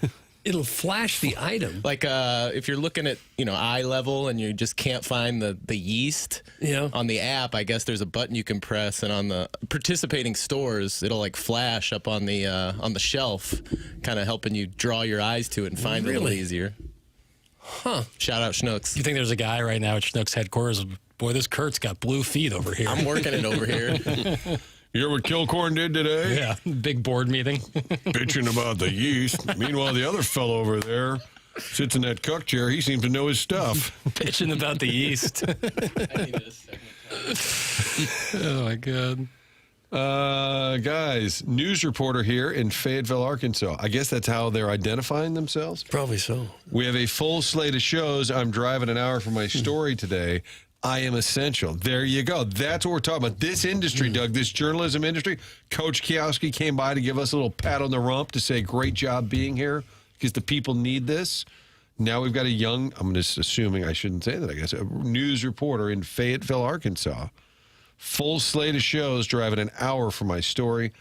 I am essential. I agree. You think that story is going to cover is essential that people know about it? Now I kind of want to call this person and say, what's the story? Yeah. What's the scoop? Where are you headed? Yeah. What's the word on the street? Sometimes a tooth problem can feel like you need it's essential to get that fixed. And if that is the case, I suggest Dr. Brandon Pryor in 100 West End. That would work. There it is. I think everybody understands that going to the dentist is something that people kind of joke about and say, man, I really don't want to do it. But it is an important thing to make sure you get your teeth checked on every 6 months, because poor dental health can impact the rest of your health. And going to 100 West Dental in Baldwin on Manchester would be my recommendation. That's Dr. Brandon Pryor and his team at 100 West Dental. I was just in there, and he helped me out, and I recommend that you let him help you out as well. 100westdental.com on Manchester in Baldwin. No dental insurance, no problem. The membership plan aids in the cost of dental work for those who don't have dental insurance. And if you're interested in Invisalign, give them my name. You get $1,000 off Invisalign. It's 100 West Dental on Manchester in Baldwin and online at 100westdental.com.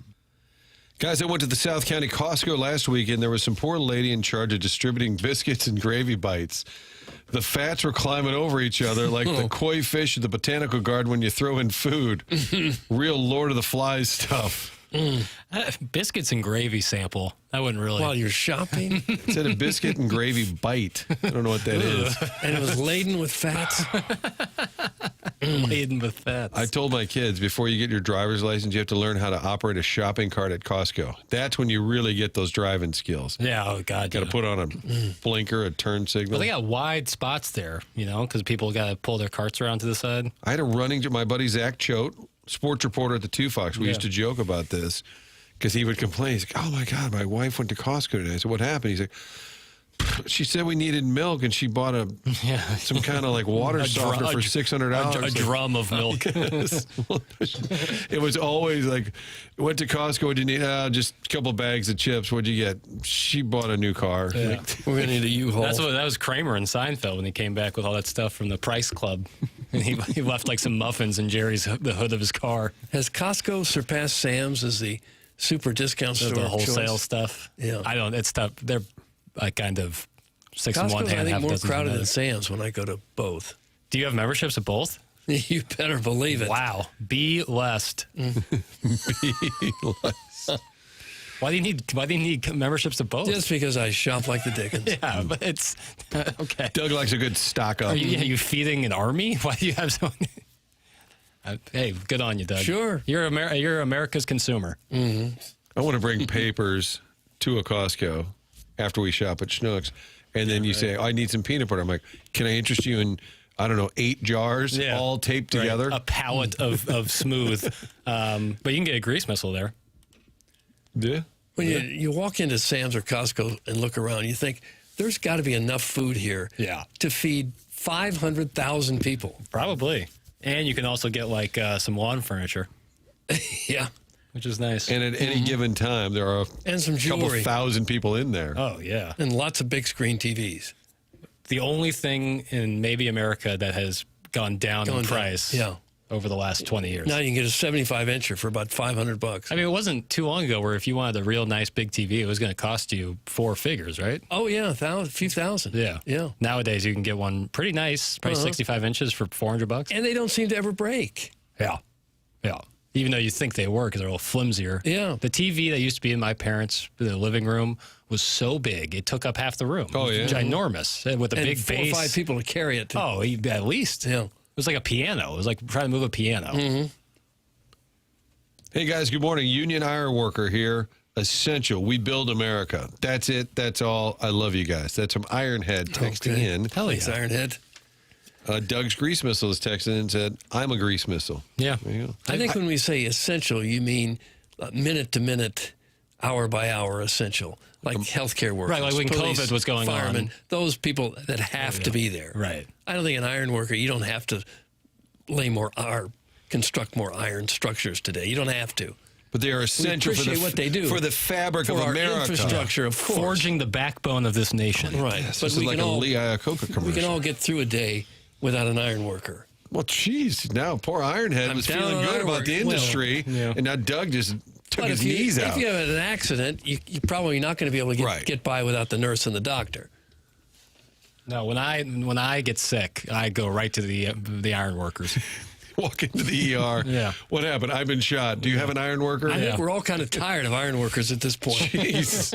Ironhead, I stand with you. Yeah. The working class Merry people. Christmas to everybody but iron workers. Is that a Hallmark card? Yeah. You know what there is? 53 minutes.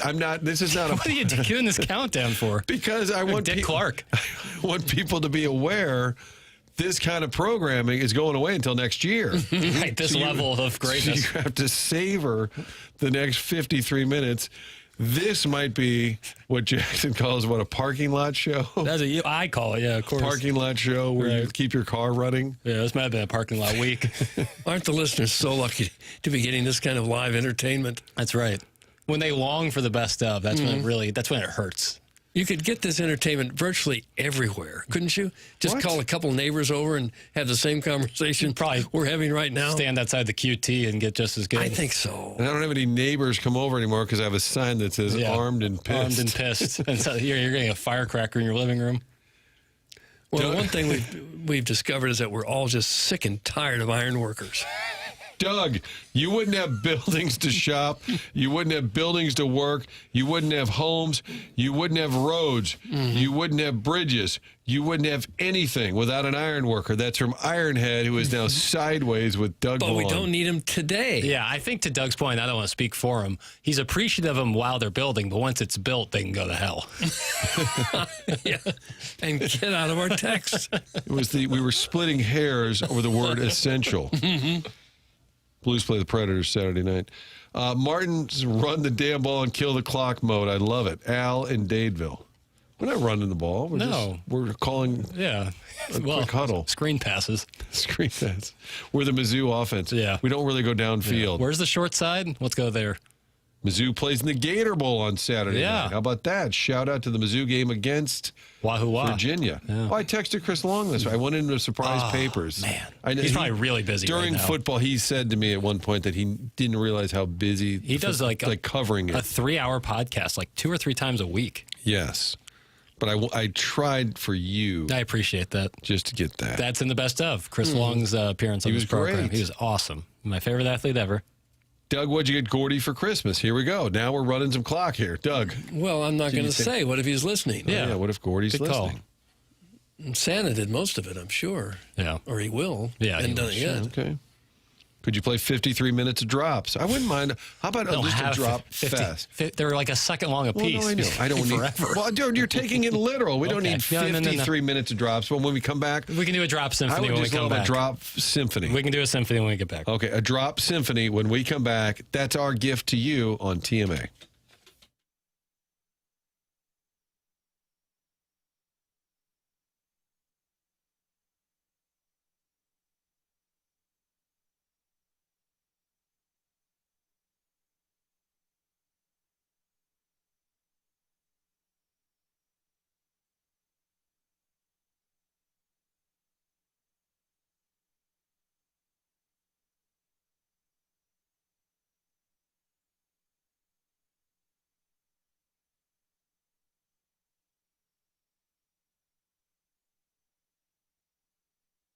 Hey, Missouri, if you haven't heard by now, FanDuel Sportsbook is live in the Show Me State.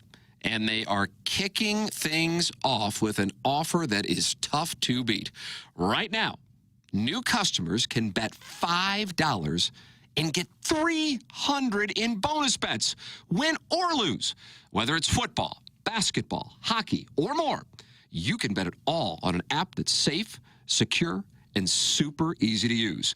So download FanDuel today or head to FanDuel.com/Missouri and join the excitement. Because Missouri, it is time to play your game with FanDuel. Must be 21 or older and present in Missouri. Gambling problem, call 1-800-GAMBLER. First online real money wager only. $5 first deposit required. Bonus issued as non-withdrawable bonus bets that expire 7 days after receipt. Restrictions apply. See terms at sportsbook.fanduel.com.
This is Jackson with a Sports Center update driven by Johnny Londoff Chevrolet and Johnny Londoff Autoplex. Blues on a little bit of a break here, but they'll be back on Saturdays. They take on the Nashville Predators. You can listen to that game right here on 101 ESPN with a pregame at 5, puck drop at 6. That was another Sports Center update driven by Johnny Londoff Chevrolet and Johnny Londoff Autoplex. See them at londoff.com. Chevy, together we drive. Are you kidding me?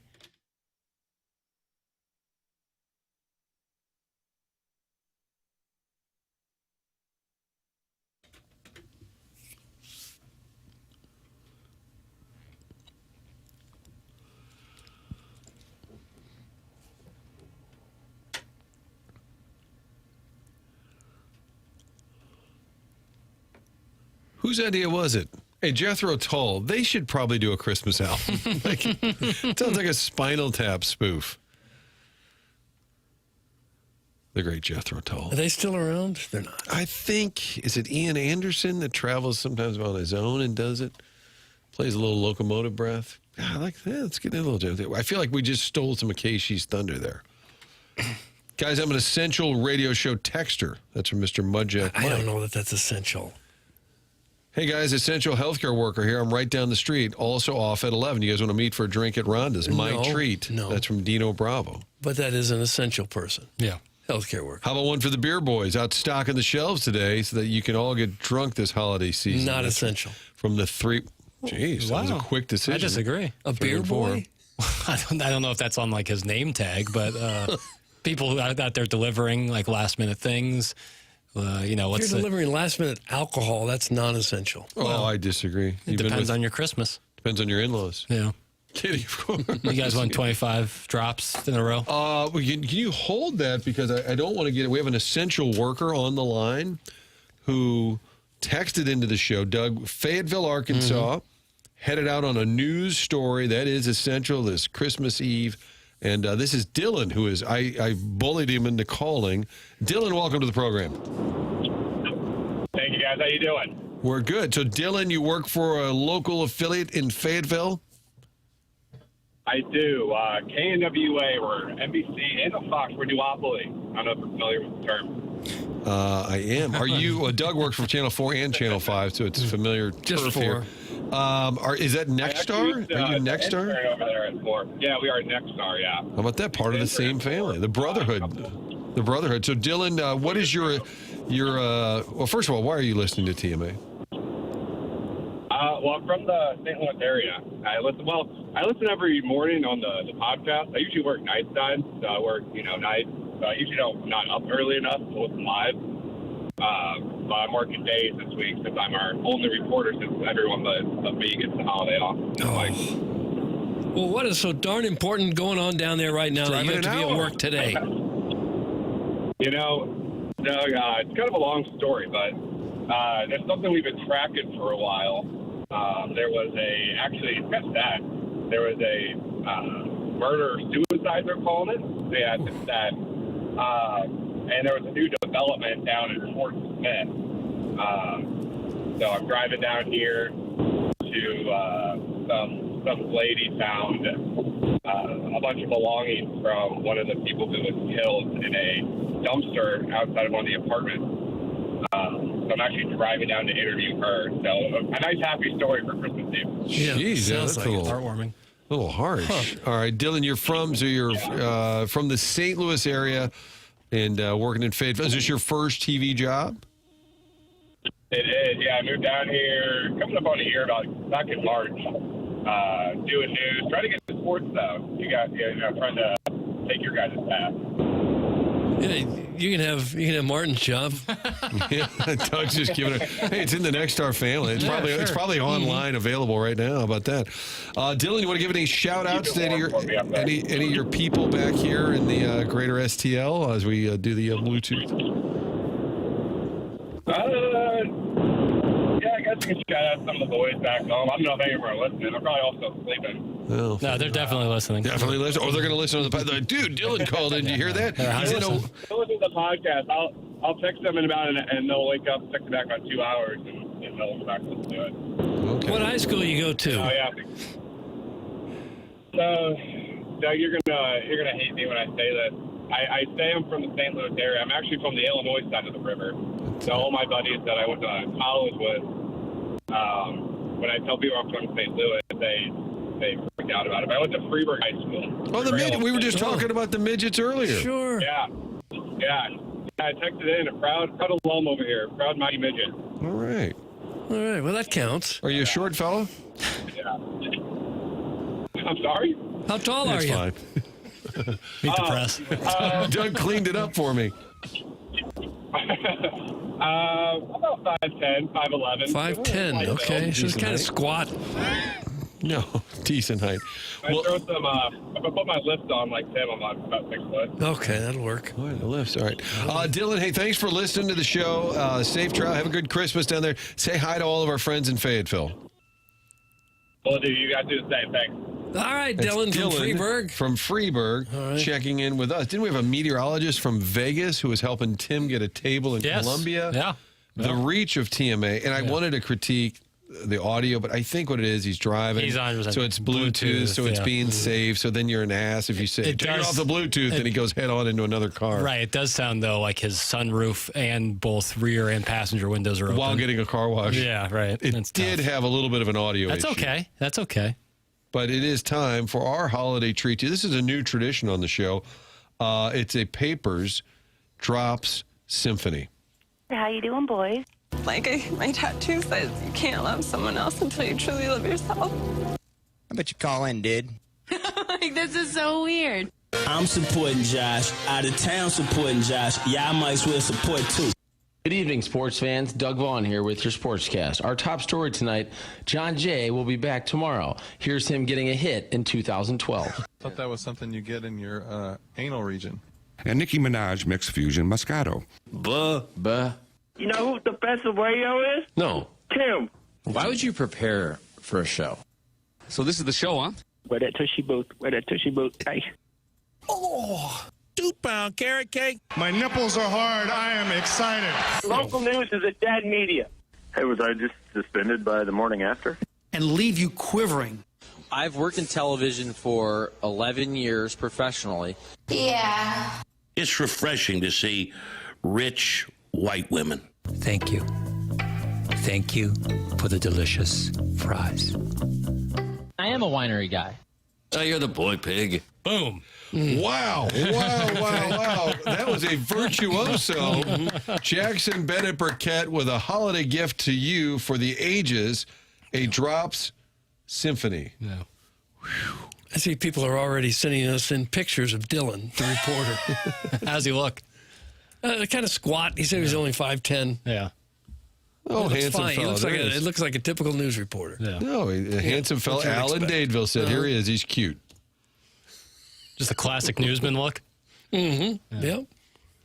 I'm sure he'll do well. Do you like how he said he's usually night side? Dylan, I think we got Nooner. Got it covered. Night side.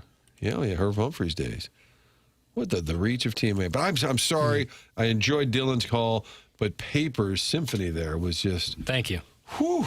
Yeah, happy to do it. Powerful. Clip that off, have it handy so that you don't have to do multiple drops. Just have that as one big drop. Coming up for Fridays, the final segment on Friday, that's Boxing Day, there's a super cut of drops of the week. It's all of the drops of the week over the last 5 months. So it's like 12-minute continuous drops of the week. Oh, my. Yeah. What time will that run? That'll run at like 10:50 on Friday. What if the family's like, we got to return to... Hold on. Paper's about to cook. It's just literally weeks and weeks and weeks of drops of the week packed together. 12 weeks of it straight. Yeah. So that's a lot of fun. Wow. What a treat. It is a treat. You're a treat, buddy. Thanks, man. Merry Christmas to all. 35 minutes to go. I can actually start my car from here, but it's not that cold out. No, it's not. It's TMA, brought to you by Brown & Crouppen.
Is it really low, Doug? Is it I can't hear it at all. You have that ear thing that the old people used to use instead of a hearing aid? A horn. Ear horn. Just stick it. Like the Grinch had in the... I'm sorry, what was that? I think I need my Imus ear horn. He had it connected Imus in ear Montana. horn. He's in New Mexico. New Mexico. Who was in Montana? Ted Turner? Glenn Close. Yeah, also in Montana. And they're on Mountain Time, which is 2 hours behind. Have we even confirmed just that? one. I know. But have we confirmed that Montana's on Mountain Time? Yeah, I looked it up. Okay. All of Montana? Just Bozeman Okay. specifically. Fair. Letterman was one of the first ones I remember always talking about living in Montana. Tom Brokaw. Did Phil Jackson do some Montana? Yeah, that's right. My guy who was supposed to be here was at yesterday, Ty Hawkins, morning news guy on Fox 2, worked in Montana, and he said they call Bozeman Bose Angeles because everybody's from LA. Right. Kind of like in Yellowstone where they go into town, everybody's drinking martinis, and it's kind of fancy. Yeah. Chris Long loves going to Montana. Didn't Plowsy used to do some road trips to I believe Montana? his sister lives out there. That's where you're rich and you have a second home up there. For right? sure. That's the beginning of Hard Knocks after the Rams went to L.A. Remember that? Jeff Fisher's at his cabin in Montana. Well, they have that Flathead Lake there where you can see right to the bottom of the water. It's so clear. Okay. So what do they fish all day? What do they do all the time? Fish and frolic. Fish and shoot wildlife? And frolic. How do you spell frolic? Frolic. Yeah, I think so. Spelling bee champs, right? Maybe a K at the end? Might be a K. I didn't get the red squiggle. I think you had it the first time. Nice. Never doubt yourself. Some people just absolutely love fishing. I can't imagine a more boring way to spend day after day after day. I'm with you, than Doug. Fishing. I have too much ADHD to sit I there do and too. fish. Yeah. What about fly fishing where you're with the waders and you're in the thanks. water? No, I know some people that's just the best way ever to spend a day. But Can you take the fish off the hook? yeah, I have gloves on, of course. Really? Yeah, they make little fishing gloves. Yeah, to protect you from the gills. Glove, yeah. You put the bait on? Yeah. Yeah. I wish I had video of a couple of Mondays late in 2015, Doug, maybe not quite by the Napa trip, but the Rams were winding down their stay, and we would tape our Jeff Fisher segment sometimes out at Rams Park, and he'd be in that open practice field, that giant football field, and he had a fly fishing rod, and he was working on his casting. Practicing. Yeah, he was just sending out casts with the fly fishing rod. The game plan is set for Sunday. We'll be running the ball on 4th and 8. And so he was able to have some free time to work game plan like that on the fly fishing. Guys, my brother lives in Billings. It's beautiful out there. I don't doubt that. Oh, I'd love to go. Mm-hmm. I always love when I see these people in these fishing competitions that get busted because they put weights in the fish. Or bought the fish at Schnucks on the way there. And then they act completely surprised that they got busted. Yeah, the judges find that the inside is frozen. That's how they usually get them. Wait, this fish is frozen. I always wonder, though, how they would rig it from below. Do they have a guy like Porta Potty guy down there just floating around, hooking the line? His whole job is just to wait. Scuba diver. Montana has some of the most elite country clubs in the world. That's from Doug's fashionably warm nipples. And you can probably play there for 2 months out of the year. Yeah. Tom Brokaw. He and Imus could have had a great conversation. Tom Brokaw lived in Montana, I believe. Or maybe he's from there, from North Dakota. Guys, Bozeman, it says Brosman. That's another version of Los Angeles. Bozeman is dope, boys. Montana State. A lot of tasty treats. That's from the 314. What's that supposed to mean? I just read this stuff. Ooh. What do you mean by that? Fly fishing is the best. There's a reason most fly fishermen release the fish. It's about everything other than actually getting a fish. That's from Raider Greg. There are situations, though, where you can't release your garage door. And that's when I'd suggest Schaefer Door. And Tim will tell you. Probably even happens in Montana. I bet. Schaefer Door Company is the sponsor of the podcast on 101 ESPN, longtime TMA sponsor. Jason Gosrow is a longtime TMA listener, and his website for Schaefer Door is SCHAEFER door.com. Plus, he set up a number specifically for TMA listeners to call or text if they run into issues with their garage door. That number is 636-782-3608, 636-782-3608. That's going to get the quickest response time. They service all kinds of garage doors for service and new installs. They have Monday morning standby service for those doors that break over the weekend, and they service commercial doors as well. So if you run a business or warehouse with big, tall doors, Schaefer is experienced in these types of jobs. Go to SchaeferDoor.com, SCHAEFER door.com, or call or text 636-782-3608. Schaefer Door is a CHI overhead door dealer. And thanks to all of our great sponsors throughout the year on TMA. We appreciate you supporting the sponsors, whether it's Schaefer Door, Brown & Crouppen, you know it, Design Air, which brings us the email of the day. Fire those off at the morning after at InsideSTL.com. Design Air year-round for all your heating and cooling needs. DesignAirService.com. In 2025, we purchased a new furnace, did that with Design Air. Love the entire experience and just the education that comes with it. So much has changed in the industry, and Seth's team is right there on top of all of it. They can explain to you it's not just heating and cooling now. It's about controlling the air quality inside your home. It does make a difference. My wife has pointed that out. She thinks the air is fresh, clean. You can just, there's a difference in the air in addition to your house being warm in the winter, cool in the summer. DesignAirService.com, the website to go to for all your heating and cooling needs year-round. Don't forget, support the sponsor that has been with us the longest of any sponsor, Design Air Heating and Cooling.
Okay, don't change the song this much.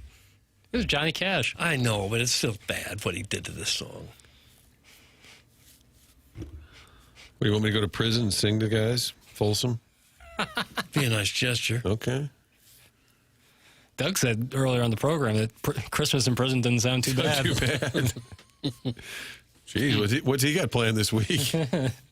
Contemplating a couple days in the clink? That was actually, I think that was a Family Guy bit where all of them tried going to jail for Thanksgiving weekend so they wouldn't have to hang out with their families. And too many guys had the same idea, so they sent them to prison. Prison's a lot worse than jail, apparently. Yes. Cat Williams has a bit where he does that. He goes, jail is not prison. Mother! Yeah. 19 minutes left. Probably a little less than that because we got to get out on time. So just savor, Jackson. This is not a countdown. No, because we're almost done. It's a heed this warning. And the cars are running. Yeah. It's not what that's not what this is. No. This is just for you, the loyal TMA audience, to know to savor the final minutes of the 2025 calendar. You ain't getting any more of this. That's it. Yeah. Best of. We're just delivering solid programming. Yes. Thank you. Live and local. But we're going to bring It's been well some heat. researched, well planned out. Every word here has a meaning. Yeah. And there is a best of. So if you tune in regularly to the morning after, there will be a best of program for you on Thursday, Friday, and then Monday, Tuesday, Wednesday, Thursday, Friday of next week. All best ofs. We're back with live programming right at 7, unless the clock's broke and we start at 7:03 like we did yesterday. But 7 o'clock on January 5th. We'll be back bringing the heat. Guys, of course I'm working today. I got to deliver all the last-minute packages. That's from the Bang Bang Niner Gang Guy. He's a mailman, but he's delivering the mail. Shout out to all of our hard-working folks out there on this Christmas Eve. Yeah. I'd say the mail guy's essential. What about our beer truck guy? I think he was right Not up there. essential. He was right up there, Doug. No, and that's not essential. It's important, but not essential. Sorry. Merry Christmas, happy holidays to the whole 101 ESPN crew, morning, afternoon, and evening. Yeah, shout out to the entire, the whole Hubbard family, Doug. Yeah, that's nice. Guys, I'm headed to the St. Louis Mills. Any ideas for a present? There's not a store left there. Well, there might be an Auntie Anne's. Maybe you get yourself right? a pretzel, little gift card. Little gift card. I know they had You some. can probably afford some cheese sauce, and that's about it. They had some batting cages in there, right, and volleyball courts, and Rusty Wallace owned the go-kart deal that was there. That might still that's long gone. That was pretty cool. Really cool. Yeah. Love doing that. The indoor one, that was sweet. Yeah, it you was could nice. fly on those things. Yeah. But we told them right when they built it, this is in the wrong area. You put this in the wrong spot. There's no people there. They're At least not thinking right ahead. there. You ever been to the Denver airport, Doug?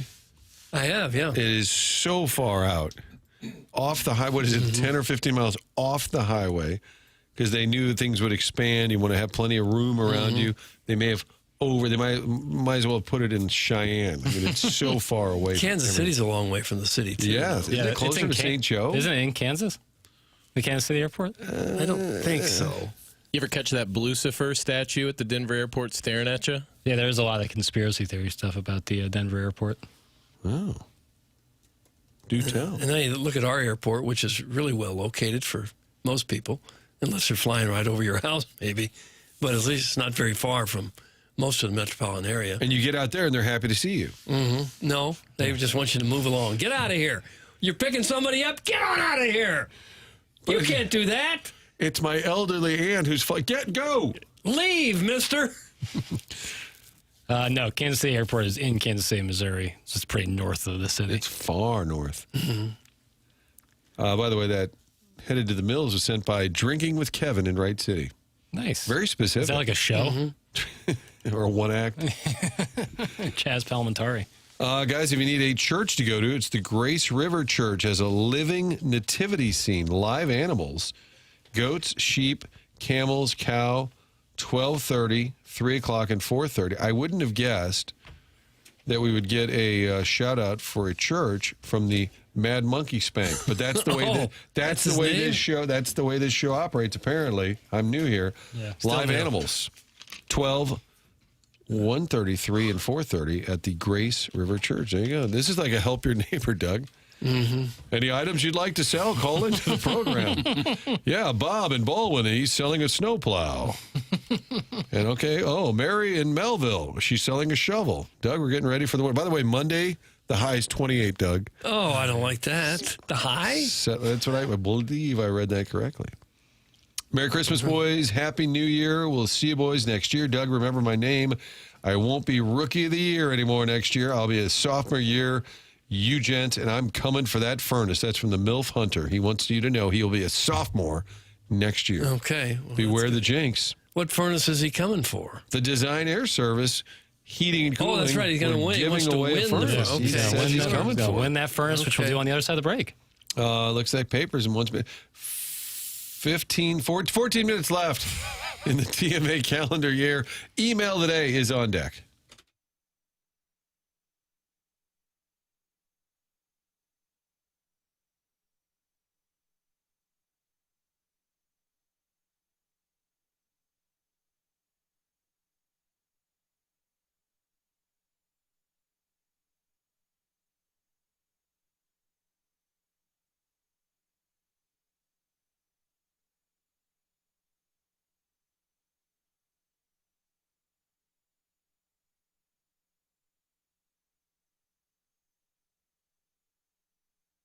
Dr. John Canale in Psychiatric Care and Research Center is conducting clinical research trials, and they are seeking volunteers in the TMA audience to participate, and they are offering compensation for your time and your travel. If you're in the St. Louis area, you don't have far to go because the offices are in O'Fallon, Missouri. If you are interested, go to pcrc-stl.com.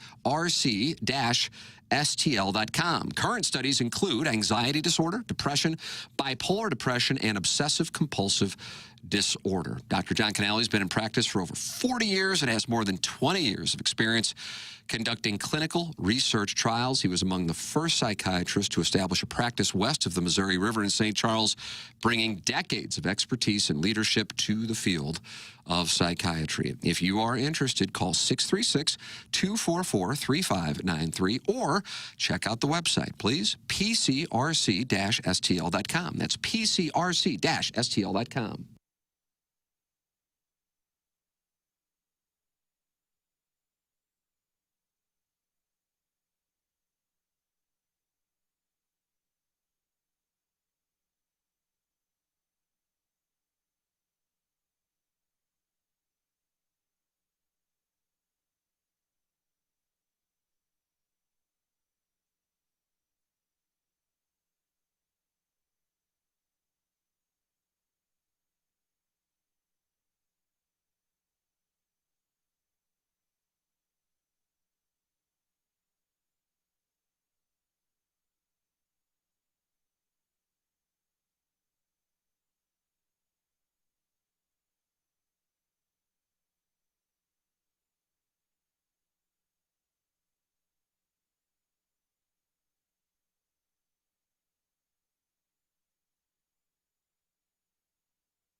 Hey, this is Jackson with a SportsCenter update brought to you by Saliga Heating and Cooling. We got Blues hockey on Saturday as they take on the Nashville Predators.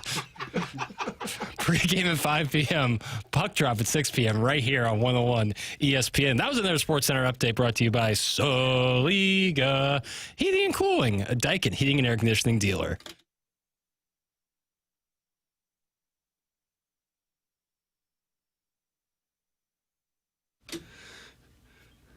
Just trying to get you ready for that big game. You got to get ready. It's only Wednesday. The game's Saturday. Oh, the off-air. That was a great off-air segment. Yeah, it was. Maybe our best. Only 4 minutes left. Okay, we better do the email. Oh, yeah, Doug's like, let's get going. Well, I guess we should. Is your car running too? Okay. It is time for the Design Air email of the day, the final TMA email of the day in 2025. All right, boys. Let's read some emails. Okay, let's hear what you got. I have an autographed Anne Heche commemorative plate from the movie set of Volcano, one of a kind, signed in the mold with a photocopied certificate of authenticity. I like to get $450 for it. If you're interested, please email me at negrill11111 at iggymail.com. Make Ween Wednesday great again. That's from Mean Gene Okerween. Mean Gene Okerween. He's new.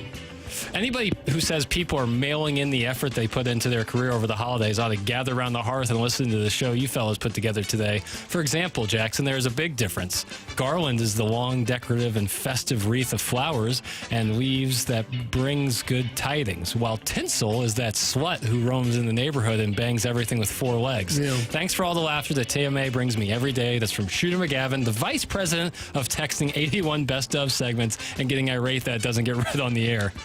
Shooter McGavin. And finally, hey fam, I know it's a long shot, but I'm in need of some Christmas magic. I've been searching for something for a long time, but keep coming up empty. In the interest of time, I've decided to pen my request in poem. Here it goes. Starlight, star bright, first star I see tonight. I wish I may, I wish I might have some pictures of Tim's feet mailed to me. I thought for a second it said nailed to me. Or maybe like an unlaundered tube sock or something. What? Forgot to mention I'm not very good at writing poems. Anywho, Tim, I hope you're listening. But even if you're not, I know two things to be true. One, wherever you are the most handsome person in the room. And two, this might be the biggest loving thing I've ever heard. If you did have hair, it would be so full. I don't have hair, but if you did, it would be great. Is that what he's saying? Yeah, in Christ, Phildo Baggins. In Christ? That's how the man signed it. I just read what's in the prompter. And Doug, that's what we got. Awful eliminating. Just I cannot honor that. This is an easy decision. It's not that one. You don't have hair, but if you did, boy, it'd be great. Yes. That's the worst I've heard. I'll give it to the new fella, Mean Gene Okerween. All right. Martin. This is the part of the show where Martin pretends to have listened to the last 3 minutes of the email. These are also my show notes over here, and I never got to asking you guys about Cats in the Cradle. I heard it the other day, and it's so depressing. We'll save that for the new year. For next way. We'll discuss next on Christmas the 5th. Mean Gene was the Anne Heche, the Iggy deal kind of thing. It wasn't great, but at least he didn't say, you don't have hair, but if you did, it'd be great. I'll go with Shooter McGavin, who was emailer number 2. All right, Kurt. Oh, it's Phildo. And no, it comes down to papers because so far we've had 3 votes and 3 different emails have been chosen. Jackson Burkett, we have the final minute of the show. What do you got? I'm going to go with In Christ, Phildo Baggins. Oh, you guys are the biggest suck-ups I've ever seen in my life.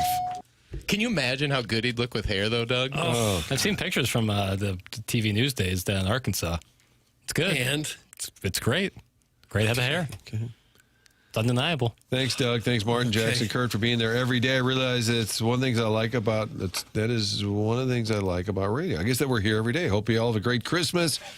It's a low bar. What do you like about that show? Yeah, you guys show up. What do you like about that? That's pretty much been my whole careir. Just show up, hang around. Yeah. Present. Is Vaughn still here? I thought they let a bunch of people go. He's still here. Well, he does show up every day. He just shows up. All right, guys, that'll do it. What a great show it was, said no one, but it's over. It's done. The next show is a live program coming your way on January 5th. We do have best ofs coming your way the next 7 days. So don't worry, we'll be here. with all of that great work. Doug, have a great Christmas. Well, same to you. Merry Christmas to you. The papers, same to you, buddy. Merry Christmas. Give my love to the family when you're up in Wisconsin. Okay, pal. And Kurt, same to you as well. I want to have a little off-air discussion with you about a different topic said during the break. All right, BK Ferraro, best of is on deck right here on 101 ESPN.